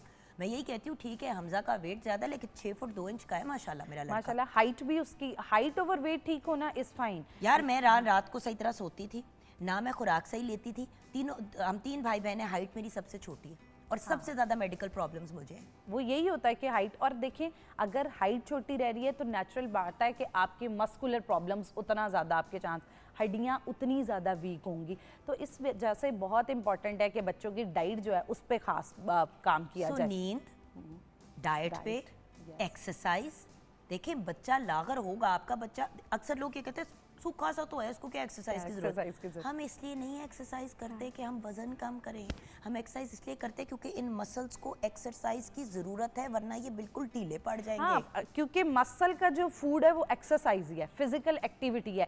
अच्छा, आपने देखा है अब हमारे से पहले दौरों में हाइट्स बड़ी अच्छी होती थी, फिजिकल एक्टिविटी, जैसे हम लोग भी अपने बचपन की बात करें तो गेम्स खेलते थे, गर्मियों की छुट्टियां हुई हैं, बहुत तेज़ धूप होती थी, बट स्टिल हम लोग फिजिकल एक्टिविटीज़, चाहे छुपन छुपाई खेल रहे हैं, कुछ भी खेल रहे हैं, लेकिन उसमें फिजिकल एक्टिविटी ज़रूर इन्वॉल्व थी। लेकिन आजकल स्क्रीन की एक बहुत बड़ा कॉज है कि जिसकी वजह से स्क्रीन टाइम इतना ज़्यादा है कि बच्चे जो है रात भी पूरा दिन स्क्रीन देख रहे हैं। फिर माएँ कहती हैं कि बच्चा खाना नहीं खाता, स्क्रीन सामने रखेंगे तो बच्चा खाना खाएगा, बच्चा सोता ही तब है जब वो स्क्रीन देखेगा, तो जिसकी वजह से फिजिकल एक्टिविटी बिल्कुल ख़त्म हो गई है। और आपको पता है आजकल बच्चे 7-7 साल का बच्चा है, उसको चूइंग के प्रोसेस का नहीं पता कि खाना मुंह में डाल के उसकी चूइंग जो है फ्रीक्वेंसी उसे शोर करना बहुत ज़रूरी है ताकि अंदर खाना जाए, न्यूट्रिएंट्स अब्जॉर्ब। बच्चे स्क्रीन देख रहे हैं, खाना डायरेक्ट निकल रहा है, तो जिसकी वजह से न्यूट्रिएंट्स की एब्जॉर्प्शन ही नहीं हो रही। अगर आप अपने एक तो डाइट गलत ले रहे हैं, फ्रोज़न फूड्स, टॉक्सिन्स, उसके अलावा कोई खाने का पैटर्न नहीं ठीक है। अगर आप देखें कि रोटी है घर में, वो मोस्टली मैदे की बन रही है, रिफाइंड कार्ब्स, फाइबर, गट खराब होएगी जिसकी वजह से डाइजेशन का प्रोसेस स्लो होता जाएगा और न्यूट्रिएंट्स अब्जॉर्ब ही नहीं होंगे। उसके बाद दूसरी एक और प्रैक्टिस मैं इधर बहुत मेंशन ज़रूर करना चाहूँगी कि माएँ क्या करती हैं, समटाइम्स मैंने बहुत खासतौर वर्किंग वुमेन वाली रेशो जितनी बढ़ती जा रही है उसमें बच्चों की न्यूट्रिशनल निग्लेजेंस जो है वो सबसे ज़्यादा हो रही है। वो इस तरह कि क्या हो रहा है कि माएँ अपनी जान छुड़ाने के लिए ना बच्चे को चिप्स का पैकेट दे दिया, 3 नगेट्स पकड़ा दिए, और किसका बच्चा देखिए उसका बच्चे का पेट किस तरह इनसे बढ़ेगा। यार आपने नगेट से ना ज़रूरत है, लेकिन ब्राउन ब्रेड के साथ आप चिकन के पीसेस को प्रॉपर तरीके से घर में नगेट की फॉर्म में बना लें। वो हमने करना नहीं है, बात टाइम सेव करने की होती है ना। हाँ जी। अब जिस तरह हम अंडे चने आज किचन में बना रहे हैं, अंडे चने से ज़्यादा क्या हेल्दी चीज़ है बच्चों के लिए? कंप्लीट आपने एक छोटी सी फुल्की बनाई, उस फुल्के के साथ आपने उनको अंडे चने खिला दिए। फुल्का नहीं खाते सुबह, छोटी सी पराठी बना दी, पराठा नहीं खाते ब्रेड के साथ खिला दे। बात ये है, अव्वल तो आप चम्मच के साथ भी उनको खिला सकते हैं। बच्चा सुबह नाश्ता नहीं करता, आपने दही ली, उसके अंदर आपने एक केला डाला, उसके अंदर कुछ आपने दूसरा कोई फ्रूट डाल दिया, जैसे कि स्ट्रॉबेरी डाल दी या मैंगो डाल दिया, कोई नट डाल सकते हैं आप भी उसको ब्लेंड कर दिया। बच्चे को थोड़ा सा उसके अंदर हनी डाल दिया, अव्वल तो फल इतना मीठा होता है, खजूर थोड़े से डाल दिया, उसको ब्लेंड किया। वो इतना सा शेक जो है एक पावर पैक्ड चीज़ है बच्चे के लिए, साथ में एक बॉयल अंडा खिला दे, बच्चे का ब्रेकफास्ट मुकम्मल प्रोटीन रिक्वायरमेंट पूरी है, इसमें हेल्दी फैट्स मौजूद है और उसके अलावा अगर थोड़े से ओट्स डालें कार्ब से पूरे हो जाते हैं कंप्लीट। तो मुख्तलिफ फॉर्म्स और रेसिपीज़ में हम बच्चे की आदत, आजकल जैसे गर्मी बहुत ज़्यादा है उसमें ओवरनाइट ओट्स एक बड़ी ज़बरदस्त ऑप्शन है। उसके अलावा जैसे ही आपने प्रोटीन शेक मेंशन किया, ख़ास तौर पे जिन बच्चों की हाइट नहीं निकलती और एनर्जी ज़हनी नशोनुमा जो है पूरी नहीं होती, जिसकी वजह से इसमें जो डब्बों वाले और कैंड चीज़ें मैं उसकी बात नहीं कर रही, मैं बात कर रही हूँ जैसे स्मूदी की मैं बात कर रही थी। योगर्ट की अगर आप दही की स्मूदी बना लेते हैं दूध की जगह, तो वो एक आपका कैल्शियम भी उसमें गया, फलों की आपकी जो है वो न्यूट्रिएंट्स भी गए, फाइबर भी गया उसके अंदर, तो कॉन्स्टिपेशन और इन चीज़ों से बच के। खजूर डाल दिया, वो मीठा भी हो गया। खजूर इन इटसेल्फ एक बड़ी ब्रिलियंट चीज़ है।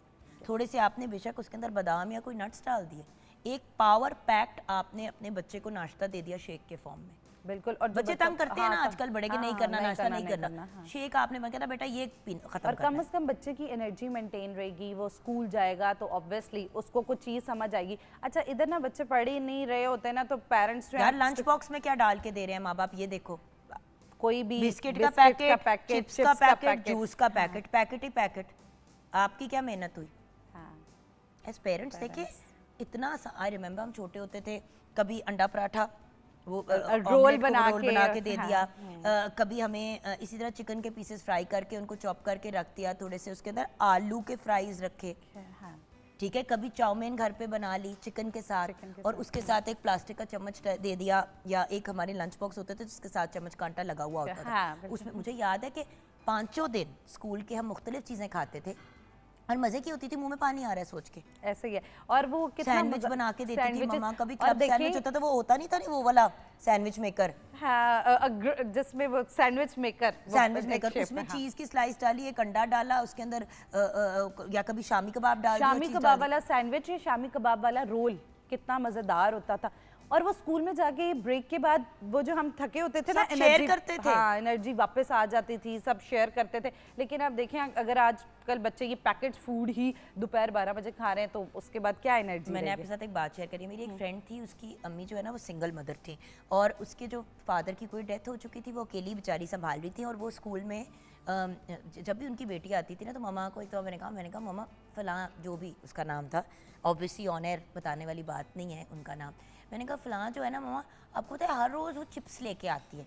तो मेरी अम्मी ने ये नहीं कहा कि वाओ मैं भी तुम्हारे साथ चिप्स, उन्होंने कहा तुम ना बेटा मैं एक्स्ट्रा भेज दिया करूँगी, उसको भी खिला दिया करो। उस बच्ची ने चिप्स विप्स खाना छोड़ दिए और उसकी अम्मी की, मेरी अम्मी से फिर बात हुई, मेरी अम्मी ने कहा कि भाई हम लोग तो बनवाते ही हैं, हमारा तो बावर्ची हैं, कुक हैं, वो बना देते हैं, तो हम सबके बच्चों के उस एक रात को पहले होता है तो हम थोड़ा सा मैं एक्स्ट्रा भेज देती हूँ, आपकी बेटी भी मेरी बेटी के साथ खा लिया करे, क्योंकि देखो चिप्स तो बड़े अनहेल्दी होते हैं ना, उसका कहाँ पेट भरता होगा। तो उन्होंने इतना थैंक यू कहा।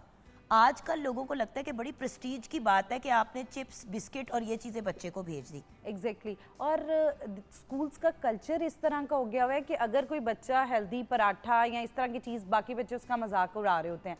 अनहेल्दी चीज़ों को हम प्रमोट कर रहे हैं और फैंसी गुड्स जितने हैं इन्हें कह रहे होता है कि यस बस मैं तो देखिए जिस स्कूल में मेरे बच्चे जाते हैं अल्लाह का शुक्र है कि वहाँ पे बहुत ज़्यादा इस चीज़ पे तवज्जो दी जाती है और बल्कि लंच का मेन्यू बनाया जाता है। छोटे बच्चे जो हैं उनको स्कूल में ही लंच मिलता है, सारे बच्चे साथ बैठते हैं, छुरी कांटा से खाते हैं। ये भी एक बड़ी अच्छी स्कूल की बात है। तो हर हफ्ते एक हफ्ते पहले अगले हफ्ते का मेन्यू आ जाता है। अगर किसी पेरेंट को कोई प्रॉब्लम हो या उनके बच्चे को कोई ख़ास एलर्जी हो तो वो बता देते हैं, तो या उस बच्चे के लिए मुख्तलिफ चीज़ बनती है। तो क्योंकि स्कूल वालों से मैंने पूछा, मैंने कहा ये आप हमें एक्स्ट्रा चार्ज करते हैं इसका, तो हम घर से इससे बेहतर भेज दें। उन्होंने कहा नहीं, आप लोग तो शायद भेज देंगे तुक तमीज़ की चीज़, 90% माँ बाप जो हैं वो चिप्स और जूस के डब्बे भेजते हैं, फिर बाकी बच्चे भी ख़राब होते हैं। तो हम स्कूल में ही लंच बनाएंगे। नहीं, ज़बरदस्त है। देखिए, और एक तो वो सारे बच्चे एक इन्वायरमेंट में, हेल्दी इन्वायरमेंट भी क्रिएट होता है, सब वही चीज़ खाते हैं तो फिर कोई चू चू नहीं करता, और वो एक हैबिट बन जाती है ना। मदर्स की स्ट्रगल भी ज़रा उसमें थोड़ी सी रिड्यूस हो जाती है कि एनवायरनमेंट इस तरह का क्रिएट हो गया हुआ है। और उसके अलावा ना एक बड़े ज़बरदस्त से ना बार्स बताती हूँ कि जिस तरह आजकल बच्चे ज़रा चॉकलेट्स वगैरह खाते हैं, इस तरह जिन बच्चों की हाइट नहीं बढ़ रही, वेट बहुत ज़्यादा बढ़ रहा है, स्टंटेड भी हैं, वेस्टेज भी हैं, मस्कुलर एनर्जी भी नहीं अच्छी रहती, तो उनके लिए एक बड़े ज़बरदस्त बार्स हैं। वो क्या कर सकते हैं, अच्छा आपने क्या करना है कि थोड़े से ओट्स लेने हैं तकरीबन 20 ग्राम तक, उसके साथ थोड़ी सी बादाम की गिरियाँ ले लें और उसके साथ सीड्स जो होते हैं ना उनके अंदर ओमेगा 3 ओमेगा 6 और एंटीऑक्सीडेंट मेटाबॉलिज्म बहुत मेरा अच्छा बच्चा करता है। सीड्स के नाम भी बताओ, बहुत से लोग हाँ, समझेंगे कि क्या जाके मतलब बाजरा डाल दें बाजरा, जैसे पम्पकिन सीड्स हैं, फ्लेक्स सीड्स हैं और सेसीमा सीड्स, इन तीनों सीड्स को डाल के और उसके बाद खजूर जो है उसे मैश कर लें। खजूर मैश कर सकते हैं या थोड़ा सा गुड़ ले सकते हैं, और उसको फ्लेवर इन्हांस करने के लिए आप थोड़ा सा कोको पाउडर या वनीला एसेंस के 1-2 ड्रॉप्स डाल सकते हैं। उसको अच्छी तरह पैन में 1 चम्मच देसी घी जब आप डालेंगे और ये इन सारों को नट्स को और इन सब चीज़ों को, ओट्स को रोस्ट करेंगे, तो उसके बाद जो आपने एक साइड पे थोड़ा सा गुड़ या फिर खजूर को मैश करके रखा हुआ है, फिर इसको एज अ मिक्सचर बना लें और जैसे आइस क्यूब्स हैं या कोई भी आजकल डिफरेंट शेप्स आती हैं उस मोल्ड में डाल दें और 5-10 मिनट तक वो ड्राई हो जाएगी और वो मोल्ड निकाल लें। आप ऐसे भी कर सकते हैं, जो ब्राउनीज़ की टिन होती है ना उसके अंदर बेस पे लगा दिया थोड़ा सा उसको ग्रीस करके या नीचे बटर पेपर लगा के, वो जब सेट हो जाता है, ठंडा हो जाता है, तो फिर आप उसको कट कर लें। ऊपर आप हल्का सा जो है वो कोको पाउडर डाल सकते हैं, स्प्रिंकल कर सकते हैं, डिफरेंट चॉकलेट थोड़ी सी ग्रेट करके डाल दें जो बच्चों को ज़रा अट्रैक्ट करे। तो इस तरह हेल्दी बार जो हैं ये एक, अब मेरे बच्चे दोनों छोटे डार्क चॉकलेट खाते हैं, क्योंकि मैंने डे 1 से उनको डार्क चॉकलेट की आदत डाली। उनको मिल्क दे दो, डार्क दे दो, मिल्क जब खाते हैं तो कहते हैं कि वो उनसे ज़्यादा खाई नहीं जाती, एक piece every now and then मैं उनको डार्क चॉकलेट का देती हूँ, खुशी खुशी खा लेते हैं। देखें, दैट्स गुड। अच्छा, और जब तक आपका बच्चा विनिंग स्टार्ट कराते हैं ना, इसमें न्यूट्रिशनल प्रैक्टिसेस बड़ी इंपॉर्टेंट करती हैं कि आप विनिंग जब स्टार्ट करा रहे हैं और उससे 2 साल तक टूडलर, आप जो टेस्ट बच्चे का डेवलप, उस टाइम पे बच्चे को चीनी ना लगाएं, उस टाइम पे बच्चे को नमक, कार्बोनेटेड सोडास, अब जैसे आपने जिक्र किया कि आपने dark chocolate at that time, तो वो बच्चों को ऑटोमेटिकली फ्लेवर, हेल्दी फ्लेवर खुद ब खुद टेस्ट बर्ड्स में डेवलप हो जाता है। तो इस टाइम पे बच्चों को, खासतौर 2 साल तक के बच्चों को टिक के आप फोकस करें तो मुझे लगता है आपको थ्रू द लाइफ इतना फोकस। ये तो बच्चों की बात हो गई। अब हम ब्रेक की तरफ जाएंगे। ब्रेक के बाद जब वापस आएंगे तो बड़ों की भी बात करनी है। बहुत से लोग ये कह रहे होंगे कि यार हमें इतनी स्ट्रेस है, इतनी डिप्रेशन है, इतनी एंग्जाइटी है, हम लोग अगर इसी काम पे लगे रहेंगे तो काम कैसे करेंगे, घर को कैसे देखेंगे, इन लॉज को कैसे देखेंगे, अपने हज़ारों जो मामलात हैं उनको कैसे मैनेज करेंगे। तो सबसे पहले तो पेरेंट्स को हमने एक हेल्दी लाइफस्टाइल की तरफ लेके जाना है जहाँ पे स्ट्रेस और एंग्जाइटी उनकी कम हो। तो ब्रेक के बाद अब योगा लाइव भी होगा, उस पर बातचीत भी करेंगे और आप as a corporate wellness expert and coach भी उसमें अपनी फीडबैक देंगी। डन हो गया? yes. आज आपसे डबल काम कराऊंगी। देखे ना, एक अमाउंट में डबल हम बेनिफिट्स ले रहे हैं। आज अमाउंट क्या, हमारे साथ लाड प्यार करती है, हमारी मोहब्बत में आती है प्रोग्राम पे। थैंक यू सो मच मेरी जान। ब्रेक के बाद अब हम पार्ट 2 की तरफ जाएंगे जो है स्ट्रेस एंड डिप्रेशन।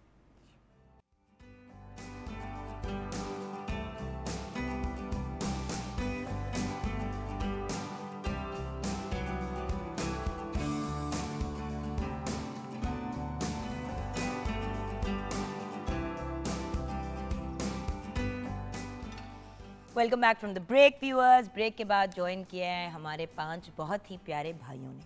जिनको लीड कर रहे हैं हमारे yoga expert, founder and president of national yoga federation Pakistan. इनको फादर ऑफ मॉडर्न योगा भी कहा जाता है, ना सिर्फ पाकिस्तान में बल्कि दुनिया भर में। इंटरनेशनली भी आप बहुत जगहों पे योगा की ट्रेनिंग देते हैं, चाहे ऑनलाइन हो चाहे फिज़िकली जाके हो, और इनकी अपनी ट्रेनिंग इतनी वास्ट और वर्सटाइल है माशाल्लाह कि पूरे पाकिस्तान को बल्कि पूरी दुनिया के लोगों को पतला नहीं हेल्दी करते हैं, क्योंकि इनका ऑब्जेक्टिव बड़ा सिंपल है कि इंसान सेहतमंद होगा तो बाकी सारी चीज़ें हो जाती हैं। अगर आपकी फ़िज़िकल और मेंटल हेल्थ ठीक नहीं है तो आपसे कुछ भी नहीं होता। अभी हाल ही में सैटरडे को वर्ल्ड योगा डे था, 21 जून को, तो क्योंकि उस दिन मॉर्निंग एट होम लाइव नहीं होता तो हमने सोचा कि मंडे को आते ही हम सबसे पहले तो योगी नईम से मिलेंगे और उनकी टीम में। अस्सलाम वालेकुम। वालेकुम सलाम बहन, क्या हाल है भैया? अल्लाह का बड़ा करम। और योगी नईम के साथ हमें हमारे फेवरेट योगी अनवार ने भी ज्वाइन किया है, योगी बशीर ने भी ज्वाइन किया है, योगी नदीम भट्ट ने भी ज्वाइन किया है, और न्यूरो एंड स्पाइन एंड उसके अलावा जनरल प्रैक्टिशनर की पॉइंट ऑफ व्यू से बात करें तो डॉक्टर इफ्तिखार भी हमारे साथ हैं। तो वो लोग जो कहते हैं ना डॉक्टरों के पास टाइम नहीं होता, सबसे ज़्यादा बीमार डॉक्टर इसीलिए पड़ते हैं क्योंकि वो अपनी सेहत का ख्याल नहीं रखते। तो जैसे कि आपने बात की डॉक्टर वर्दा कि मैं अपनी वेट और अपनी चीज़ों पे काम कर रही थी क्योंकि आपको महसूस हुआ कि भाई मैं लोगों को न्यूट्रिशन और हेल्थ की बात करती हूँ, मेरा अपना साइज बिल्कुल अप्रोप्रिएट नहीं होगा, हेल्दी नहीं होगा, तो लोग कहेंगे कि अपना तो कर नहीं पाई तो हमारा क्यों। बिल्कुल। सो डॉक्टर इफ्तिखार, आप एक बहुत बड़ा एग्जाम्पल और इंस्पिरेशन है डॉक्टर्स के लिए जो टाइम नहीं निकालते अपनी ज़ात के लिए। So thank you for joining us today as well. नहीं, इट्स इम्पॉर्टेंट। देखिए योगी नहीं, सबसे इम्पॉर्टेंट बात तो ये है कि ज़िंदगी बहुत छोटी है, उसको मज़ीद छोटा और तकलीफ़ बनाना ज़रूरी नहीं है। जी, उससे गैर हाजिर होना ज़रूरी नहीं है। बिल्कुल सही, बिल्कुल सही। ज़िंदगी जब जिस लम्हे में आप मौजूद नहीं होते उस लम्हे में आप मुर्दा होते हैं। आपकी ज़िंदगी तो वहाँ थी ही नहीं। बिल्कुल। ज़िंदगी तो तब थी अगर आप मेंटली वहाँ पे थे। तो आज का इंसान तो मुर्दा लाइफ गुजार रहा है, मौजूद होता ही नहीं है। बिल्कुल नहीं होता। जहाँ पे फिज़िकली काम कर रहा है मेंटली वहाँ पे मौजूद नहीं है। तो हम एक्चुअली बच्चों की बात कर रहे थे फ़िज़िकल हेल्थ की, और डॉक्टर साहिबा ने हमें बड़ा अच्छा गाइड किया कि एक्सरसाइज, न्यूट्रिशन, नींद, ये सब चीज़ें इंपॉर्टेंट है ताकि बच्चा स्कूल में भी अच्छा परफॉर्म कर सके और एक सेहतमंद ज़िंदगी गुजार सके। आप पहले बच्चों के पॉइंट ऑफ व्यू से क्या कहेंगे, फिर हम स्ट्रेस एंड एंग्जाइटी की तरफ जाएंगे। बच्चों का पॉइंट ऑफ व्यू से यही है कि बच्चों को सबसे पहले जो है वो उनकी मेंटली जो ग्रोथ है वो बड़ी अहम है। हम बच्चों को हमने जो है वो बिल्कुल सोशल मीडिया के ज़रिए टैब और मोबाइल ऐप्स और गेम्स में हमने इतना उनको उलझा दिया है, जब उनको उनसे निकालना चाहते हैं तो फिज़िकली मूवमेंट की तरफ तो आते नहीं है वो। बेटा क्या खेलते हो? फुटबॉल। अच्छा बेटा कहाँ पे खेलते हो? लैपटॉप पे, गेम पे। अपनी वो वीडियो गेम का जो एक नाम है, दो मुख्तलिफ जो होती हैं उस पर। तो वो कैसे उसकी ग्रोथ होगी? योगा कहता है माइंड, बॉडी एंड सोल। शुरू माइंड से होता है। जब तक आप स्ट्रॉन्ग माइंड के मालिक नहीं होते आपका जिस्म स्ट्रॉन्ग नहीं हो सकता। सो मुझे बताएं कि स्ट्रेस एंड डिप्रेशन, पहले हमने क्योंकि बच्चों की बात की तो हम डॉक्टर वर्दा यही कह रहे थे कि असल में पेरेंट्स इतनी ज़्यादा स्ट्रेस और डिप्रेशन का शिकार है। बच्चे पैदा हो जाते हैं, वो शुरू के थोड़े पहला 1-2 साल तो बच्चा एक तरह से काबू में होता है, फिर जैसे बच्चे बड़े होने शुरू हो जाते हैं अपनी मसरूफियत की वजह से बच्चों की नशोनुमा रह जाती है, चाहे वो ज़हनी हो जिस्मानी हो। तो पेरेंट्स या हमारे एज ग्रुप के लोगों को स्ट्रेस और डिप्रेशन से कैसे निकालें, और इसमें योगा का क्या इंटरेक्शन है? योगा एक बहुत कदीम टेक्निक इस पर डिस्कस करता है और उसका नाम है अभ्यंगा। अभ्यंगा, उसकी बहुत सारी टाइप्स हैं अभ्यंगा की, मैं उसको डिस्कस करना चाहूँगा। उसको फिर कह लें कि जदीद करके लोगों ने मसाज का नाम दे दिया और लोग मसाज करवाना शुरू हो गए लोगों से। बेसिकली अभ्यंगा क्या है? 2 तरह के नर्व्स हैं, मोटर नर्व्स हैं, सेंसरी नर्व्स। स्ट्रेस या एंग्जाइटी या डिप्रेशन तब होता है जब एक नर्व इस्तेमाल होता है। एंग्जाइटी का ताल्लुक मोटर नर्व्स के साथ है, डिप्रेशन का ताल्लुक सेंसरी नर्व्स के साथ है। जब आप रिकॉल करते हैं चीज़ों को तो आप डिप्रेशन में जाते हैं, पास्ट में होते हैं, सेंसरी नर्व्स इस्तेमाल होते हैं। जब आप फ्यूचर का सोचते हैं, आप ऑर्डर देने की पोजीशन में होता है आपका दिमाग, तो मोटर नर्व्स के ऊपर ट्रैफिक आती है। अब स्ट्रेस एंग्जाइटी से अगर निकलना है तो दोनों आपके जो नर्व्स हैं वो प्योर होने चाहिए, उन पे रिलैक्सेशन होनी चाहिए नर्व्स के ऊपर। तो ये होता ही है कि जब हम मसाज करवाते हैं तो हमारे सेंसरी नर्व्स तो रिलैक्स हो जाते हैं, मोटर नर्व्स रिलैक्स नहीं होते। दिमाग ऑर्डर देने की पोजीशन में रहता है। एंग्जाइटी इसलिए लोगों को ज़्यादा हो जाती है, मूवमेंट बॉडी के अंदर बहुत रहती है, अनकॉन्शियसली बॉडी मूव करती रहती है, गैर अरादी तौर पर आपकी जिस्म हरकत में आता है, तो ये सेहत नहीं बीमारी है। अक्सर लोग बैठे बैठे ना टांग को, जिसको आप शेकिन लेग सिंड्रोम भी कहते हैं, अच्छा बहुत से लोग टांग को ऐसे ऐसे ऐसे हिला रहे होंगे बातें करते करते, और आप कहीं सोते हुए भी मैंने देखा सोते हुए भी करते हैं। अच्छा कोई बंदा अपने कान को बार बार ऐसे ऐसे कर रहा है, ऐसे ऐसे कर रहा है। कुछ लोग बात, जिस तरह मैं इस तरह बात करते हुए झटके मारती थी, काफ़ी कंट्रोल किया, लेकिन अभी भी कभी कभी करती हूँ, क्योंकि दिमाग में एक एंग्शियसनेस, एक एंग्जाइटी चल रही होती है। आपका जिस्म रिएक्ट कर रहा है, आपको होश ही नहीं है, आपको पता ही नहीं चल रहा। जी, इसको फिर मेडिकल ने आइडियो मोटर रिफ्लेक्स कहा है। आइडियो मोटर, जो आपके दिमाग के आइडियाज़ होते हैं वो मोटर नर्व्स के ऊपर आते हैं, इसके वजह से वो हरकत आती है। हर सोच की एक हरकत है, आप अगर उसको बहुत ज़्यादा सवार करते हैं तो वो बॉडी के ऊपर इफेक्ट करती है, बॉडी आपकी फिर उसका रिएक्ट करती है। तो मोटर नर्व्स, जो हमने नर्व्स को रिलैक्स कैसे करना है, अभ्यंगा की टेक्निक ये है कि अपने जिस्म की अपने हाथ से मसाज करनी है, फील भी करना है और मोटर नर्व्स को भी इस्तेमाल करना है। ठीक है, अपनी पूरी बॉडी की, अपनी पूरी, अगर आप इसको अलग अलग पार्ट्स में भी कर सकते हैं। आप अगर फ़र्ज़ करें अपने हाथ की मसाज करते हैं, बाजू की, आप कोई भी ऑयल लगा लें या वैसे भी कर सकते हैं, ऑयल के बगैर भी कर सकते हैं, बहुत स्लो। अगर आप कभी बहुत एंग्जाइटी में हो, बहुत ज़्यादा स्ट्रेस हो, तो ये आपके ये जो खिंचे हुए होते हैं मसल्स, आप इनके ऊपर हल्का सा ऐसे हाथ रखें और यूँ आहिस्ता आहिस्ता आगे की तरफ लेके आएँ और महसूस करें। इसमें आपके दोनों नर्व्स इस्तेमाल हो रहे हैं, आप सेंस भी कर रहे हैं और आप मोटर नर्व्स के ज़रिए काम भी कर रहे हैं। मोटर नर्व्स वो करते हैं जो आप फिजिकली एक्टिविटी करते हैं। आप दोनों नर्व्स को जब इस्तेमाल करेंगे, डाइवर्ट करना जिसको कहते हैं, दिमाग को डाइवर्ट करना, यही है कि आपका दिमाग किसी सोच में है, आप उसको डाइवर्ट कर देते हैं। अब मोटर नर्व्स के ऊपर जो ट्रैफिक थी, जो प्रेशर था, या सेंसरी नर्व्स के ऊपर जो प्रेशर था, वो दोनों ही रिलीज़ होना शुरू हो जाएंगे। आपने उनको इकट्ठे यूज़ करना है। हम एक नर्व को अगर इस्तेमाल करते हैं तो उससे वो फ़ायदा नहीं होगा। जैसे हम किसी से मसाज कराते हैं तो एक नर्व इस्तेमाल होते हैं, सिर्फ सेंसरी नर्व इस्तेमाल होते हैं। मोटर नर्व आपके रुके होते हैं, आपने बिल्कुल अपने जिस्म को या लेटे हुए हैं या बैठे हुए हैं, तो मोटर नर्व्स तो काम ही नहीं कर रहे। आप सिर्फ सेंसरी नर्व्स की मसाज कराते हैं और आप आ जाते हैं, उसके वक्ती तौर पे आपको सुकून मिलता है, फिर आप सेंसलेस होने की तरफ चले जाते हैं। जब आप मसाज करवाते हैं तो आप सेंसलेस पोजीशन में जाना शुरू हो जाते हैं, जो कि इतना अच्छा नहीं है। सेंसेस को एक्टिवेट करने के लिए बेहतरीन टेक्निक अभ्यंगा है। तो वो हम कैसे करते हैं? वो उसके करने का ऑयल भी लगा सकते हैं, लोशन भी लगा सकते हैं। अच्छा, बट यही है, मतलब हाँ, उसकी कोई फिजिकल मूवमेंट्स नहीं है? फिजिकली मूवमेंट्स यही हैं कि आप जैसे अगर आप शुरू करते हैं उसमें, तो इसमें माथे का आ जाता है। शुरू का जो है वो एक ख़ास टेक्निक मैं आपके साथ डिस्कस करूंगा। इसके लिए मैं थोड़ी सी कैप अपनी ऊपर कर लूं। अगर आप कभी बहुत ज़्यादा आप थके हुए हैं और एंग्जाइटी बहुत ज़्यादा हो रही है आपको, हाय, अब बता हम। हाँ, मैं अभी यही बता रही थी कि समटाइम पता है क्या होता है क्लिनिक में, हम मेंटली कहीं और चले जाते हैं। पेशेंट्स देख देख के ना एकदम इतना स्ट्रेस आता है कि बाद में सिचुएशन समझ ये नहीं जो आ रही। आपके आईब्रो के ऊपर एक प्रेशर पॉइंट है, जो हम शेरू की बात कर रहे हैं, एक शेरू जो है अभ्यंगा, इसमें अपने ये जगह है, इसको आइज़ के ऊपर फिट कर लेंगे, ऐसे आइज़ के ऊपर, और जो आइज़ के ऊपर स्किन है उसको हल्का हल्का ऊपर नीचे करेंगे। मुझे नींद आ रही, बहुत हल्का सा। सो जाऊं? ये इतनी बेस्ट आपको फ़ौरन रिलैक्सेशन होगी कि आपके तमाम, फिर आप इसको मूव कर सकते हैं क्लॉकवाइज, एंटी क्लॉकवाइज।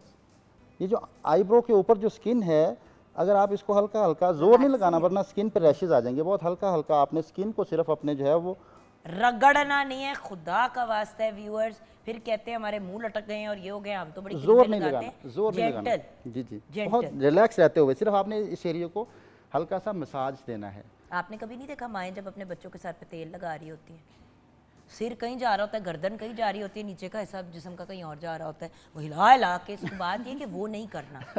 अपने साथ जेंटल होंगे तो फिर आपकी बॉडी भी उस तरह से रिएक्ट करेगी। बिल्कुल ऐसे ही, बिल्कुल ऐसे ही। तो अभ्यंगा की टेक्निक्स जो हैं वो फिर इसको अगर अप्लाई करते हैं तो फ़ौरन रिलैक्सेशन मिलती है।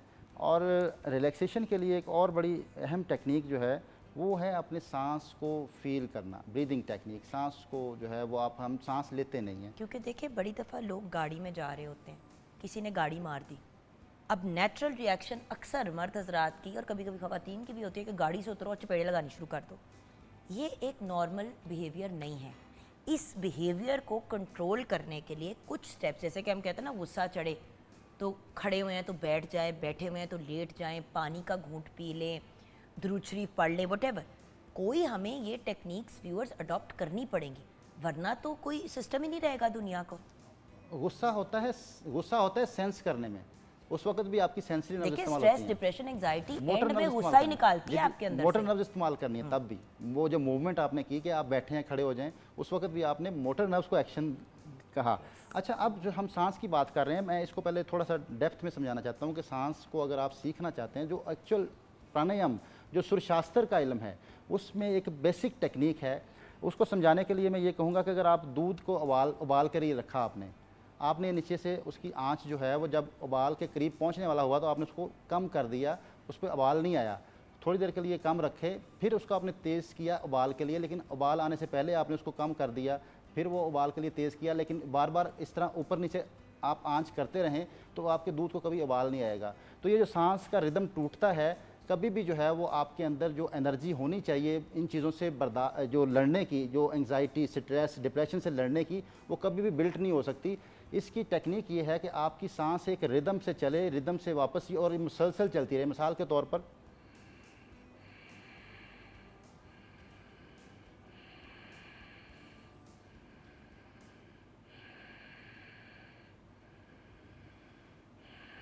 लंबा या छोटा करने की ज़रूरत नहीं है, सांस को ज़बरदस्ती सांस लेने की ज़रूरत नहीं है।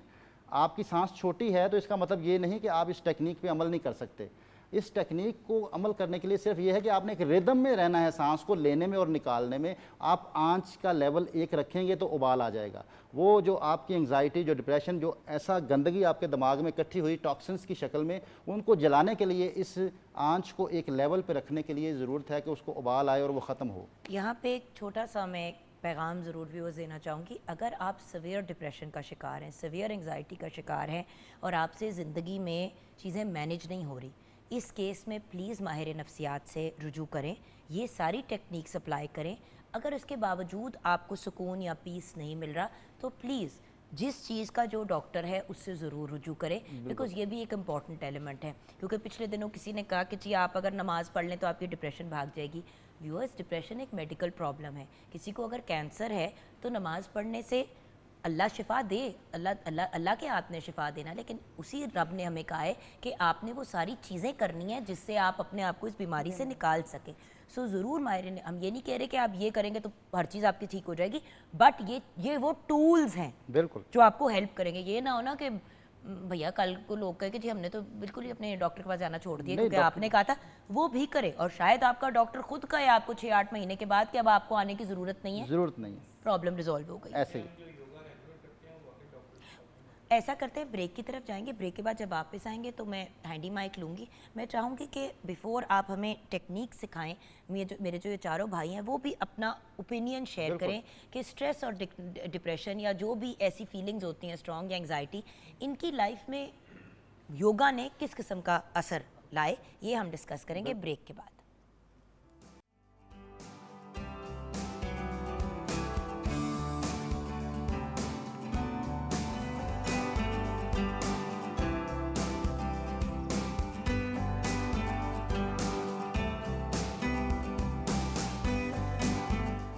Welcome back from the break viewers. Yogi Naeem और उनकी बहुत ही ब्रिलियंट टीम हमारे साथ है। उनके साथी, अगर हम कहें उनके सिपाही तो ये बात बिल्कुल गलत नहीं होगी, जो अपने अपने काम और अपनी अपनी फील्ड में माहिर हैं, लेकिन योगा को उन्होंने अपनी ज़िंदगी का बड़ा अहम हिस्सा बना लिया है। अभी उन सब से हम उनकी भी राय लेंगे स्ट्रेस और डिप्रेशन पे, जो एक कॉमन प्रॉब्लम है, हर दूसरा बंदा फेस कर रहे हैं। बट पहले किचन में नज़र डालते हैं जहाँ पे अच्छी खुराक की बात हमने की। जी अंडा चना जो है वो तैयार हैं और मैं आपसे रिक्वेस्ट करूँगी कि आप बताएं आपको रेसिपी बनाने में कैसी लगी, इजी थी और टेस्ट भी आपने किया तो रेसिपी इजी तरीन व्यूअर्स, ये 15-20 मिनट पहले तैयार हो चुके थे। वो तो क्योंकि टाइम हमारा होता है कि जिस टाइम पे हमने अनाउंस करना होता है कि चीज़ रेडी हो गई, ये पहले से तैयार हो गए थे। बहुत ही लजीज, मैंने जाके ब्रेक में ट्राई भी किया। आपने डॉक्टर साहिबा देखा, I went and I tried it, absolutely delicious. इतने मज़े का मेरा नहीं ख्याल कि कोई बच्चा, कोई बुजुर्ग, कोई एडल्ट ऐसा होगा जो कहेगा कि हमने ये नहीं खाना। और ना तो इतना कोई ये कैलोरी हाई है, बेसिकली एक हेल्दी न्यूट्रिशियस मील। वैसे भी योगा में तो अक्सर कहते हैं कि भाई गोश्त वोश छोड़ दो, राइट? तो thank you so much chef Taiba ji. So हम बात कर रहे थे डिप्रेशन और एंग्जाइटी की। मेरे जो ये चार हमारे ब्रिलियंट भाई हमारे साथ हैं, सर आपसे बात शुरू करेंगे। योगा, डिप्रेशन, आपकी योगा ने आपकी ज़िंदगी में क्या चेंजेस लेके आया? योगा में डिप्रेशन एंजाइटी के लिए सबसे बेस्ट जो सबसे पहला पॉइंट है ना, वो ब्रीद टेक्निक होनी चाहिए। कि हम लोग जैसे बॉस बता रहे थे कि हमारी ब्रीद टेक्निक जो है ना वो बेहतर नहीं है। हम सांस लेते यानी कि थोड़े अरसे में, छोड़ते कम अरसे में, यानी कि हमारी टाइमिंग दुरुस्त नहीं है। ठीक है। जब पहला पॉइंट ही इसका, जब ब्रीद पे हम पूरी फोकस रखेंगे कि एक टाइम में सांस जितनी देर में लेना है उतनी देर में छोड़ना है और लम्हा मौजूद में रहकर, बिल्कुल, तो मेरे ख्याल में और किसी चीज़ की ज़रूरत ही नहीं पड़ेगी। सिर्फ सांसों के ऊपर ही हम अगर तवज्जो रख लें, अपनी ब्रीद के ऊपर लम्हा मौजूद में रहकर, तो उससे बहुत फ़र्क पड़ेगा, काफ़ी ज़्यादा फ़र्क पड़ेगा। अनवार भाई, सॉरी, योगी अनवार हमारे साथ हैं। कुछ इनकी कहानी मुझे भी पता है, एक दफ़ा हमने बहुत पहले प्रोग्राम पे बात भी की थी। अनवार भाई, आप तो खुद डिप्रेशन और एंजाइटी का शिकार रह चुके हैं, बहुत लो पॉइंट पे भी आप आए, आपने अपने आप को कैसे निकाला? जी, बिस्मिल्लाहिर्रहमानिर्रहीम। मैं जब योगा नहीं करता था तो एक वक्त ये था कि जब खाना भी मेरे सामने रखा जाता था तो मैं सोच में पड़ जाता था कि ये खाऊं कि ना खाऊं, इससे बीपी ना शूट हो जाए कहीं। आफ्टर 40s मैंने योगा शुरू किया, 10 ईयर तकरीबन हो गए हैं मुझे, और अल्हम्दुलिल्लाह डे फर्स्ट से ही इतनी अच्छी इम्प्रूवमेंट मैंने फ़ील की अपने अंदर। Confidence level, energy level, depression and anxiety being a human हम सब को आते हैं, बट जो मैंने अब तक का फ़र्क देखा वो ये कि जो सिर्फ मैं योगा की बात करूँगा स्पेसिफिकली, या किसी और फिज़िकल एक्टिविटी की या एक्सरसाइज की मैं बात नहीं करूँगा क्योंकि योगा डिफरेंट है। जो योगा करते हैं वो इस तरह के पैनिक अटैक्स को बड़ी इजीली हैंडल कर लेते हैं, मैनेज कर लेते हैं। बट जो योगा नहीं करते, जिस तरह कराटे है, कराटे में आप कह लें कि एनर्जी लेवल हाई होता है और एक तरह का भाई वो आपको कॉन्टेस्ट होता है, वो बड़ा इम्पोर्टेंट, वो भी इम्पोर्टेंट है, बट वो आपको सेल्फ डिफेंस और अपनी अपनी दिफा सिखाता Aggression है, और basically। आपकी फिजिकल जो है वो थोड़ी सी मसल की स्ट्रेंथ पे काम हो जाएगा। बट योगा तो एक कंप्लीट योगा पीस है। जो योगा करने वाला है वो आप समझ लें कि मेडिसिन फ्री लाइफ और हेल्थ ये राह में चलते हुए उसको मिल जाती है। उसने सिर्फ रेगुलर योगा की प्रैक्टिस करनी, चाहे आधा घंटा दे अपने आप को। मैं एक अकाउंटेंट हूँ और जब रात को मैं वापस आता हूँ तो मेरा सर अक्सर भारी हुआ होता है, और आप लोगों को योगा सिखाते भी जी हैं? बिल्कुल, मैं योगा टीचर ट्रेनिंग की सर्टिफिकेशन भी करवा रहा हूँ और साथ साथ प्राइवेट हेल्थ एंड वेलनेस की क्लासेस भी करवा रहा हूँ। तो मैं एक प्राणायाम की प्रैक्टिस करता होता हूँ नॉर्मली, ब्राह्मरी प्राणायाम, जिसमें हनी बी साउंड की हम सक्रीशन करते हैं और उस सक्रीशन से नाक की जो इनर लिंग्स हैं उधर से नाइट्रिक ऑक्साइड की सक्रीशन होती है। नाइट्रिक ऑक्साइड ब्लड वेसल्स को रिलैक्स करता है, ब्रेन सेल को रिलैक्स करता है। अभी अगर मैं 1 मिनट इसकी करूँगा थोड़ी सी प्रैक्टिस, नदीम ये पकड़ना, इधर आ जाना, आपने उंगलियाँ अपने कानों में देनी ताकि वाइब्रेशन हो।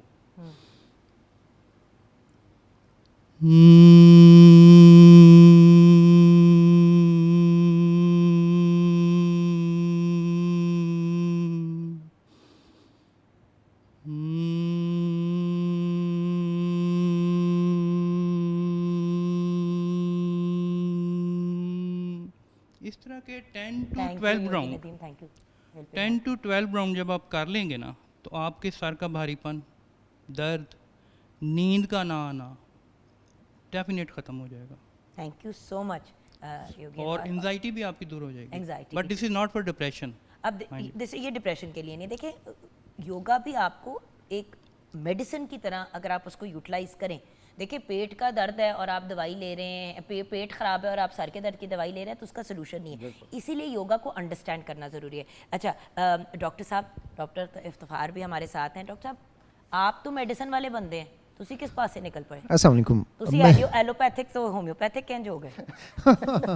नहीं, असल में ऐसा है कि हमें देखना ये पड़ेगा, जैसे अभी मेरे मोहतरम भाइयों ने, मोहतरम नईम साहब ने बड़ा अच्छा गाइड किया।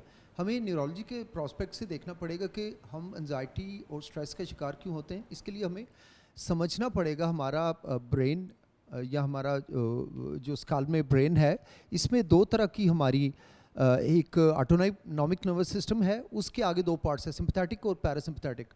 जो सिंपैथेटिक है वो है कॉन्शियस माइंड आपका, ठीक है, आप जो देख रहे हैं, ऑब्जर्व कर रहे हैं, आप एक गाड़ी आ रही है या एक ऐसा सामने बंदा बैठा है जिसे आप पसंद नहीं करती और वो आपको अच्छा नहीं लगता, तो आप एंजाइटी को कभी नहीं रोक सकेंगे। उसके होते हुए एक वाइब्स आपके पास आएंगी, ठीक है।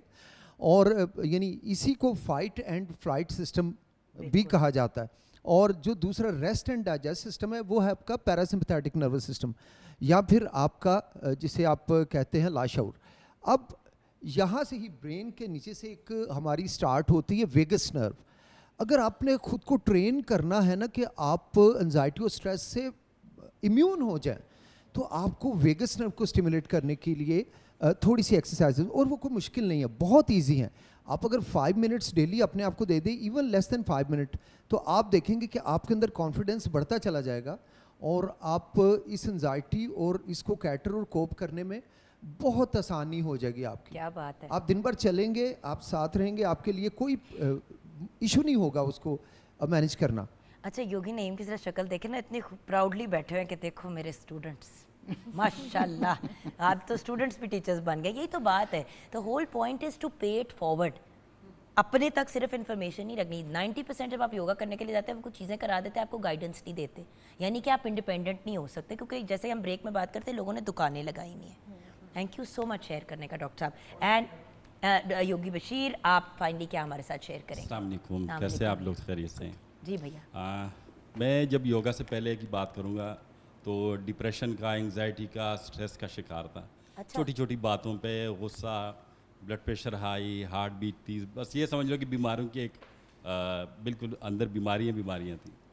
यानी छोटी छोटी चीज़ों पे गुस्सा आता था। जब से मैंने योगा स्टार्ट किया, मैंने ब्रीदिंग टेक्निक सीखी कि ब्रीथ को कैसे करते हैं, स्लो ब्रीथ करते हैं। आजकल अगर हम किसी को कहते हैं कि सांस लें, तो वो सांस लेने का तरीका ये नहीं, साउंड नहीं आना चाहिए, बिल्कुल स्लो, तो फिर आपके ब्रेन बिल्कुल रिलैक्स रहते हैं, आपकी पूरी बॉडी रिलैक्स होती है। जब आप स्लो और डीप सांस लेते हैं, आपका डायफ्राम जो है ये फैल जाता है और आपके लंग्स में प्रॉपर ऑक्सीजन एल्वेलाई आपके सारे यूज़ होते हैं। तो जितना आप स्लो और डीप इनहेल करेंगे और एक्सहेल करेंगे, तो शुरू में ये है कि आप समावृत्ति ब्रीदिंग हम उनको कहते हैं, यानी यूकल ब्रीदिंग है। 4 सेकंड में आप सांस को इनहेल करें और 4 सेकंड में आप सांस को एक्सहेल करें। जो बिगनर है उसके लिए ये मैं एक पैगाम दूंगा कि वो 4 सेकंड में इनहेल करो, 4 सेकंड में उसको एक्सहेल करें। आहिस्ता आहिस्ता उस प्रैक्टिस को बढ़ाते जाएं और जितना वो प्रैक्टिस को बढ़ाएंगे तो इंशाल्लाह उसका माइंडफुलनेस होगा। Thank you so much. असल में आज योगी नईम, क्योंकि वर्ल्ड योगा डे सैटरडे को था, तो मैं चाह रही थी कि जो सारे योगी हमारे साथ हैं उन सब की राय लेनी चाहिए, क्योंकि ये ना सिर्फ खुद भी कर रहे हैं, दूसरों को भी आगे लेके चल रहे हैं। क्योंकि देखें हम सब कैसे आगे बढ़ेंगे एज अ नेशन अगर हर बंदा एंग्जाइटी, स्ट्रेस और डिप्रेशन का शिकार है। दिमाग तो सीधा हो ना, ताकि रोजी रोटी कमा सके। फाइनली योगी नईम, क्योंकि 5 मिनट्स रह गए हमारे पास, तो अब आप बात करेंगे और हम सिर्फ सुनेंगे। बहन, अगर फ़ौरन आप चाहते हैं कि एंग्जाइटी हो, डिप्रेशन हो, आपको अटैक आया है, पैनिक अटैक हुए हैं, तो फ़ौरन आप उससे निकलना चाहते हैं, तो एक बेहतरीन टेक्निक है कि आप सांस को खारिज करके रुक जाएं, निकाल के रुक जाएं। अगली सांस में वेट, जितना वेट कराएंगे फ़ौरन से रिलैक्सेशन शुरू हो जाएगी। देखें, आपको डीप ब्रीदिंग का मैं बोलूँगा तो आप मुश्किल से सांस ले पाएंगे। इससे हुआ ये है कि आपकी सांस लंबी हो जाएगी। सबसे पहले टॉक्सिन्स को खारिज करना ज़रूरी है, कार्बन को निकालना ज़रूरी है। हम कार्बन को निकाले बगैर डीप ब्रीदिंग नहीं कर सकते। तो एक ऐसी ख़ास टेक्निक है कि हमेशा सांस को खारिज करके रुकें। इसके आपको बेशुमार फ़ायदे मिलेंगे। आपके जिस्म से कार्बन कम होना शुरू हो जाएगी, आपकी ब्लड के अंदर ऑक्सीजन लेवल बढ़ना शुरू हो जाएगा, एंग्जाइटी, डिप्रेशन बिल्कुल आपके करीब भी नहीं आएगी। और योगा वाहिद चीज़ है जो आप कहीं पे भी कर सकते हैं। बाकी हर चीज़ के लिए तो आपको मशीनें और पता नहीं क्या क्या इक्विपमेंट चाहिए। ये तो ऑफिस में चेयर पे बैठे कर सकते हैं, सांस को खारिज करके रुक जाएं। इससे वेट भी कम होता है। जिनको फैट का प्रॉब्लम है, बहुत ज़्यादा फैट है बॉडी के ऊपर, वो फैट का फार्मूला है, कार्बन बढ़ जाता है, ऑक्सीजन कम हो जाता है। कार्बन को निकाल दें, ऑक्सीजन को बढ़ा लें, फैट कम होना शुरू हो जाएगा। कोई मुश्किल नहीं है। और अगर आप स्ट्रेस फ्री होना चाहते हैं, आपके कंधे खींचे रहते हैं, आपने कंधों की बात की, यहाँ पे ये जो हिस्सा होता है ऐसे लगता है जैसे सरिया किसी ने डाला हुआ है गर्दन के अंदर, ना राइट होता है ना लेफ्ट होता है, चीखें निकल जाती हैं। मैं इसको और दिखाने 70 के लिए बीमारियों को नाम दे दिए और दवाइयाँ दे दी हैं और पेट उड़ जाता है, तबीयत ठीक नहीं फिर भी आपकी होती। अपने हाथों को इस तरह मिला के मैट पे रख लेंगे और जैसे आप बैठे हैं, अपने पूरा वजन अपने हाथों पे लेके आएंगे और चेस्ट को वाइड करेंगे, ऊपर देखेंगे।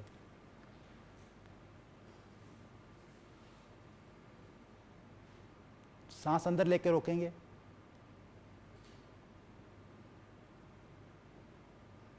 सांस को निकालते हुए वापस, ये डेली कर लें आप 5 टाइम। पूरा वेट अपने हाथों पे लेके आएं।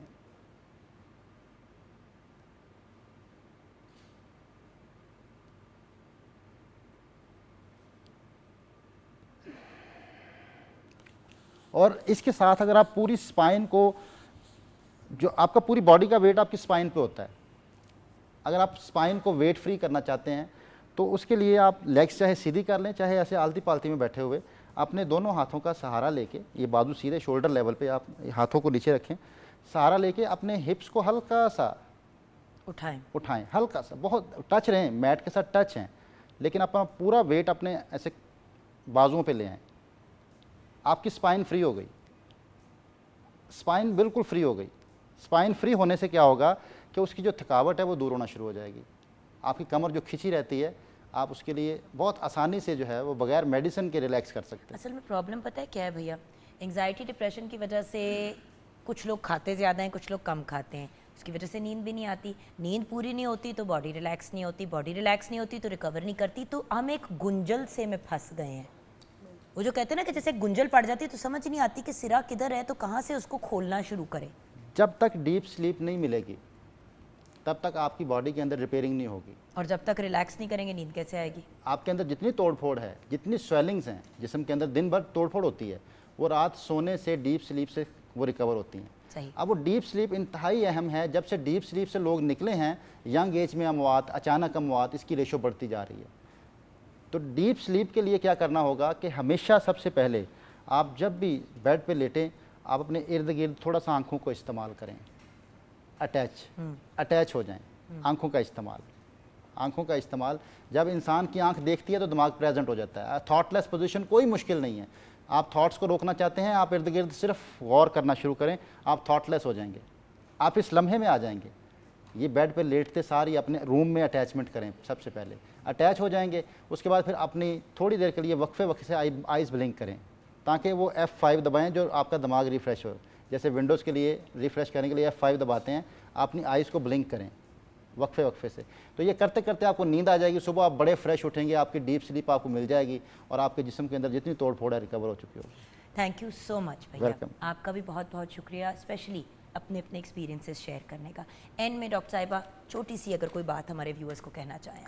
एंड में मैं यही कहना चाहूँगी कि हमारी जो लाइफ है उसको ओवरऑल हेल्दी करने के लिए तमाम चीज़ें इंपॉर्टेंट है। हेल्दी डाइट, लाइफस्टाइल को ठीक करना, स्ट्रेस को मैनेज करना। अगर हम किसी स्पेसिफिक, जैसे आपने अब बड़ी ज़बरदस्त बात की कि अब ये जो योगा है, स्ट्रेस्ड हम लोग भी पूरा दिन बहुत रहते हैं, और उस स्ट्रेस में बीइंग अ डॉक्टर भी आपको समझ नहीं आती कि मैं खुद कैसे निकलूं। अब जैसे सब कुछ कर रहे होते हैं, अब मैं काम भी कर रही हूँ, साथ वेट लॉस जर्नी भी चल रही है, साथ घर भी चल रहा है, तो सब में अपने आप को हेल्दी और मैनेज करने के लिए इंपॉर्टेंट है कि अपने लिए वक्त निकाला जाए और डाइट, फिजिकल एक्टिविटी, इन तमाम चीज़ों को फोकस किया जाए। डेफिनेटली मैं आज से योगा स्टार्ट करने वाली हूँ। Thank you so much, thank you doctor साहिबा, एंड थैंक यू तैयबा जी आपका। देखिए व्यूअर्स, हमने कोशिश की कि आज हमने चनों पे, अंडों पे, मतलब we try to keep it a more healthy खुराक जो न्यूट्रिशन भी दे, जो फास्ट फूड और इन चीज़ों से दूर हो, जो हमारी देसी खुराक हुआ करती थी, उसको आप थोड़ा सा अपने हिसाब से मॉडिफाई कर सकते हैं। हमने बात की कि किस तरीके से न्यूट्रिशन से बच्चों को हम किस तरह से एक सर्टेन लेवल पे ला सकते हैं। स्ट्रेस और डिप्रेशन, हर बंदा कहता है मुझे स्ट्रेस है, मुझे डिप्रेशन है, मेरे से ज़िंदगी नहीं जी जा रही। तो ज़िंदगी जीने के लिए कुछ एफर्ट्स करने पड़ते हैं। योगा का जब आप दामन पकड़ लेंगे तो आपकी खुराक भी सीधी हो जाएगी, बिकॉज योगा के कुछ बेसिक असूल हैं, जब आप उनको फॉलो करते हैं, जब योगा में डिटॉक्स करते हैं, ये चीज़ें करते हैं, तो आपका सिस्टम रीबूट हो जाता है। खुराक में शिफा है, नेचर में शिफा है। जितना नेचर के करीब व्यूअर्स होंगे उतनी ही खुशहाल ज़िंदगी हम भी गुजारेंगे और हमारे बच्चे भी गुजारेंगे। अपना ख्याल रखिएगा, दुआओं में याद रखिएगा। खुदा हाफिज़।